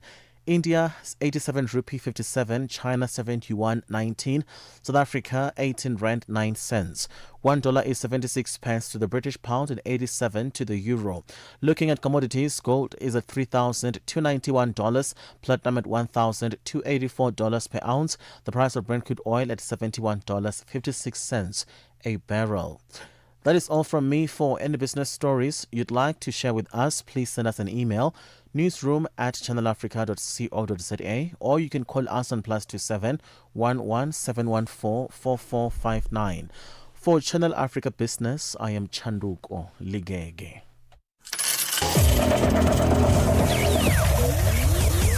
Business news on Channel Africa. The African perspective. Você é fluente em português? É apaixonado por rádio e quer trabalhar na África do Sul? Você tem documentos que o qualificam para trabalhar na África do Sul? Nesse caso, podemos ter uma oportunidade para você trabalhar no Canal África. Envie seu currículo e demonstração para Canal África at newsroom@channelafrica.co.za. Lembre-se, se você não receber alguma resposta nossa em 14 dias, isso significa que você não foi selecionado. Canal África, a perspectiva africana.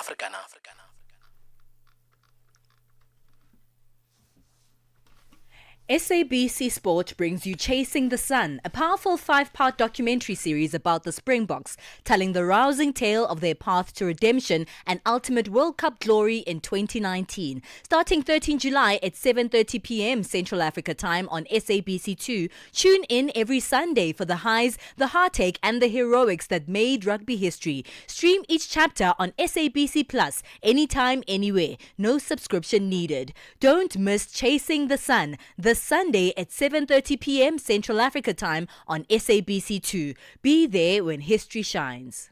The rhythm of Africa, the pulse of the continent.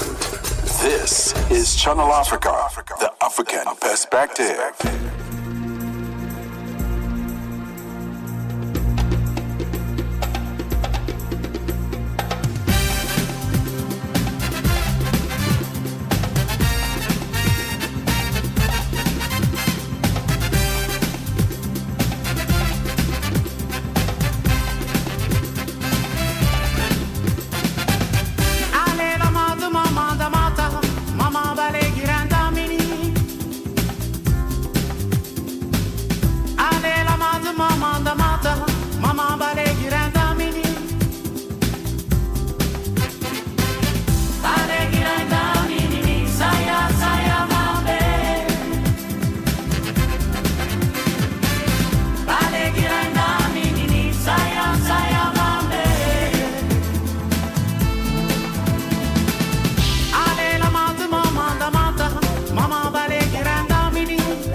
Step into the heart of the day on the move with Palesa and Benjamin. It's one of Africa's most anticipated collaborations. Make some noise for SS, Nasty C, and Niger's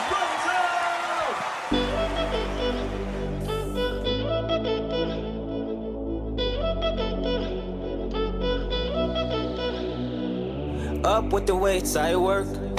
Down with the pack, I roll. Up with the sack, and you know that I deserve it.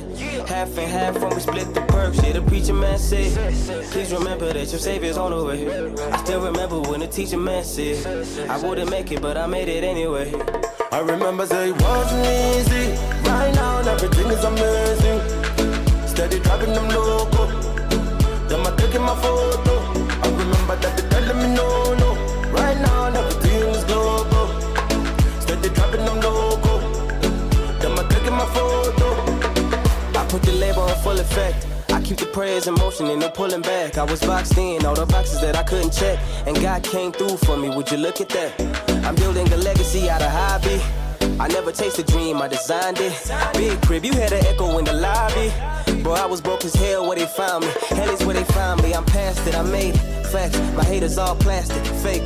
Facts, my family's all happy, I'm grateful, thanks. And all the things I say are all naked. Facts, I hope I get to meet up with my mother when I'm gone. Just to talk about my life and all the hurdles that I've won. I ain't saying it was flawless, cause at times I got it wrong. I had nobody to talk to, so I said it in the songs. All I do is go up with the weights, I work.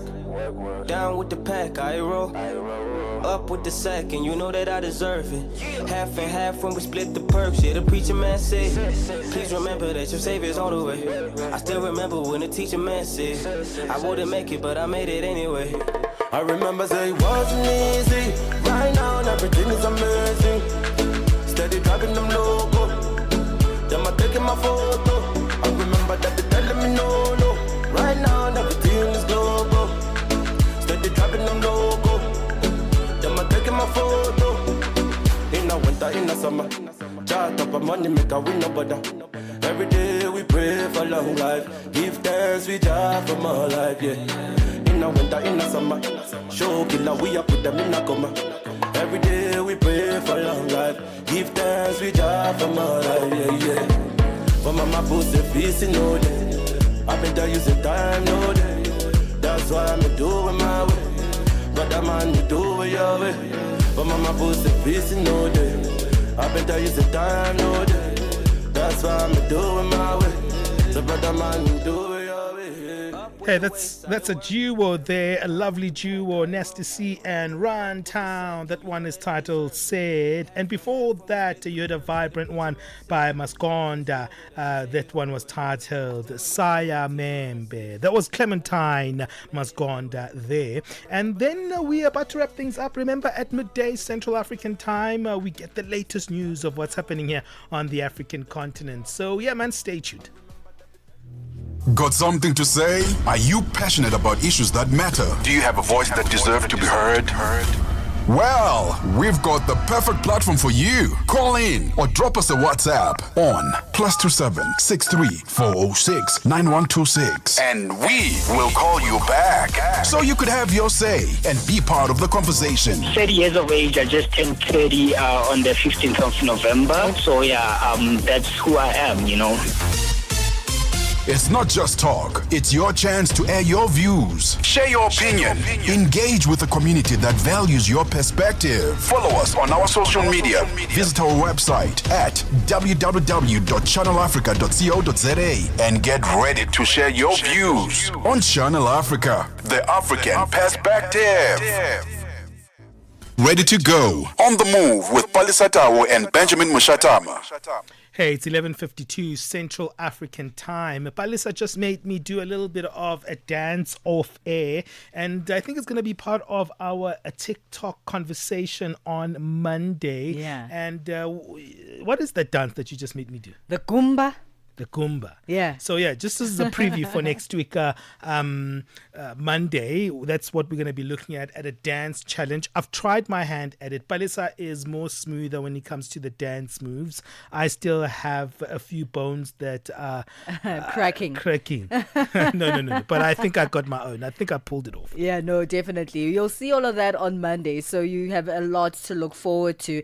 But either way, this weekend is going to be good. So stay with us here on Channel Africa. There's loads more content for you throughout the weekend. Hey, today we were speaking about storytelling on the African continent. We started off on a very cool avenue where we're looking at the Black scholar and do they fit into the creative space or the creative canon of the African continent? And definitely they do. And it was very cool to know that it's not just the unserious stuff like the singing or the dancing that forms part of our creative energy, but also how we think about ourselves, how we view ourselves, and the things that we write about ourselves on a serious note also form part of our creative environment. We're speaking to the Black Collective co-founder and director Zandi Khatebe, and she was very passionate about their theme for 2025, Drumming Up Revolution. They are running a gathering that honors Malcolm X, Patrice Lumumba, and Frantz Fanon. And then in our second hour, we're speaking about oral storytelling. How do you pin that down in making sure that, you create a space where it's documented? Because oral storytelling has been probably one of the most undocumented parts of who we are as Africans. But it's good to see that creatives are thinking about ways of coming together and making sure that they work in ways that archives their work, but also they create opportunities for each other. Hey, my favorite moment was definitely the final hour with the SN Project. Lovely music there, Bali, wasn't it?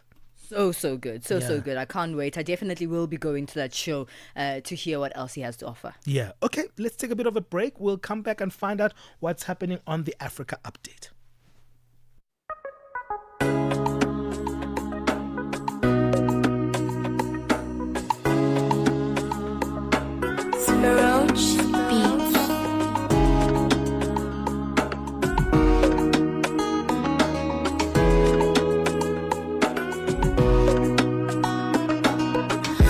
Mama, now your phone, I they call, baby. 247, it be you, I they want, baby. While I know yawa for you, baby. Chai, pack well and balance well for me. Yeah. Baby, oh, baby. Baby, oh, baby. Baby. Yeah. Oh, baby. Baby, chai back well and balance well for me.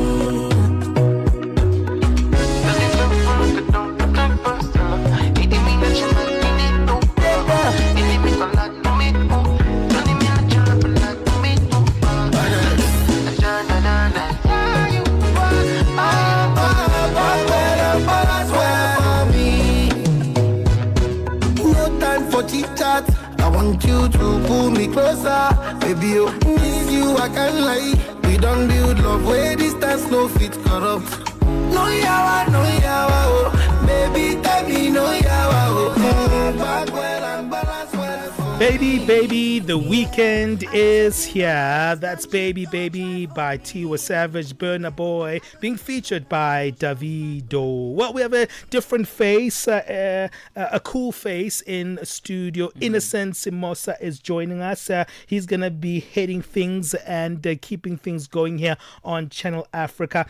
We're expecting a lot from the Africa Update. So, you're filling big shoes here today. Hey. No, man. But as for a cool face, I don't know. No, man, you look cool all the time, man. Of course, come on. So tell us a little bit about what's coming up on the show. Yeah, well, good afternoon to you, Benji and Palesa, and our listeners at home. Today we're going to Nigeria. We're hearing reports that drastic cuts to humanitarian aid in northern eastern Nigeria could fuel the rise of one of the world's deadliest militant groups, the Boko Haram.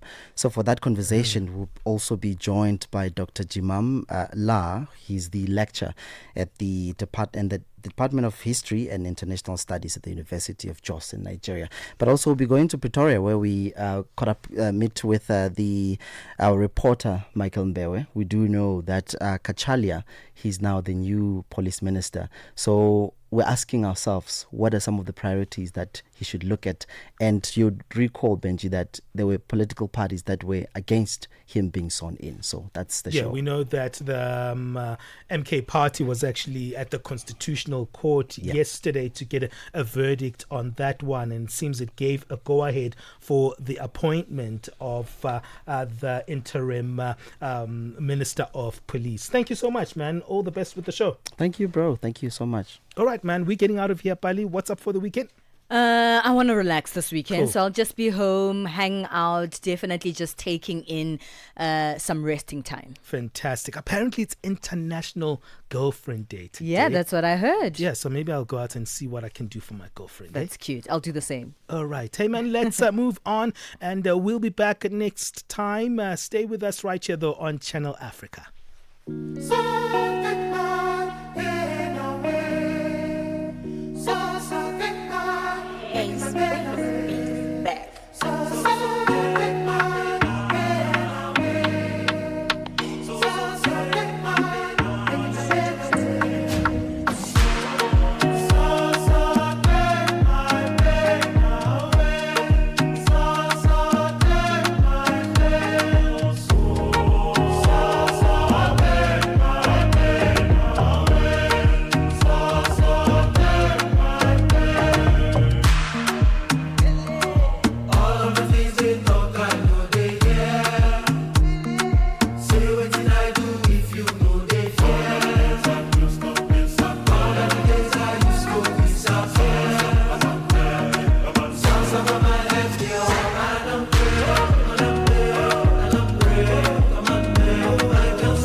Exactly 12 o'clock Central African Time. Good afternoon and welcome to Africa Updates on Channel Africa, the African perspective, where we meet to look at the latest in news, current affairs and sport.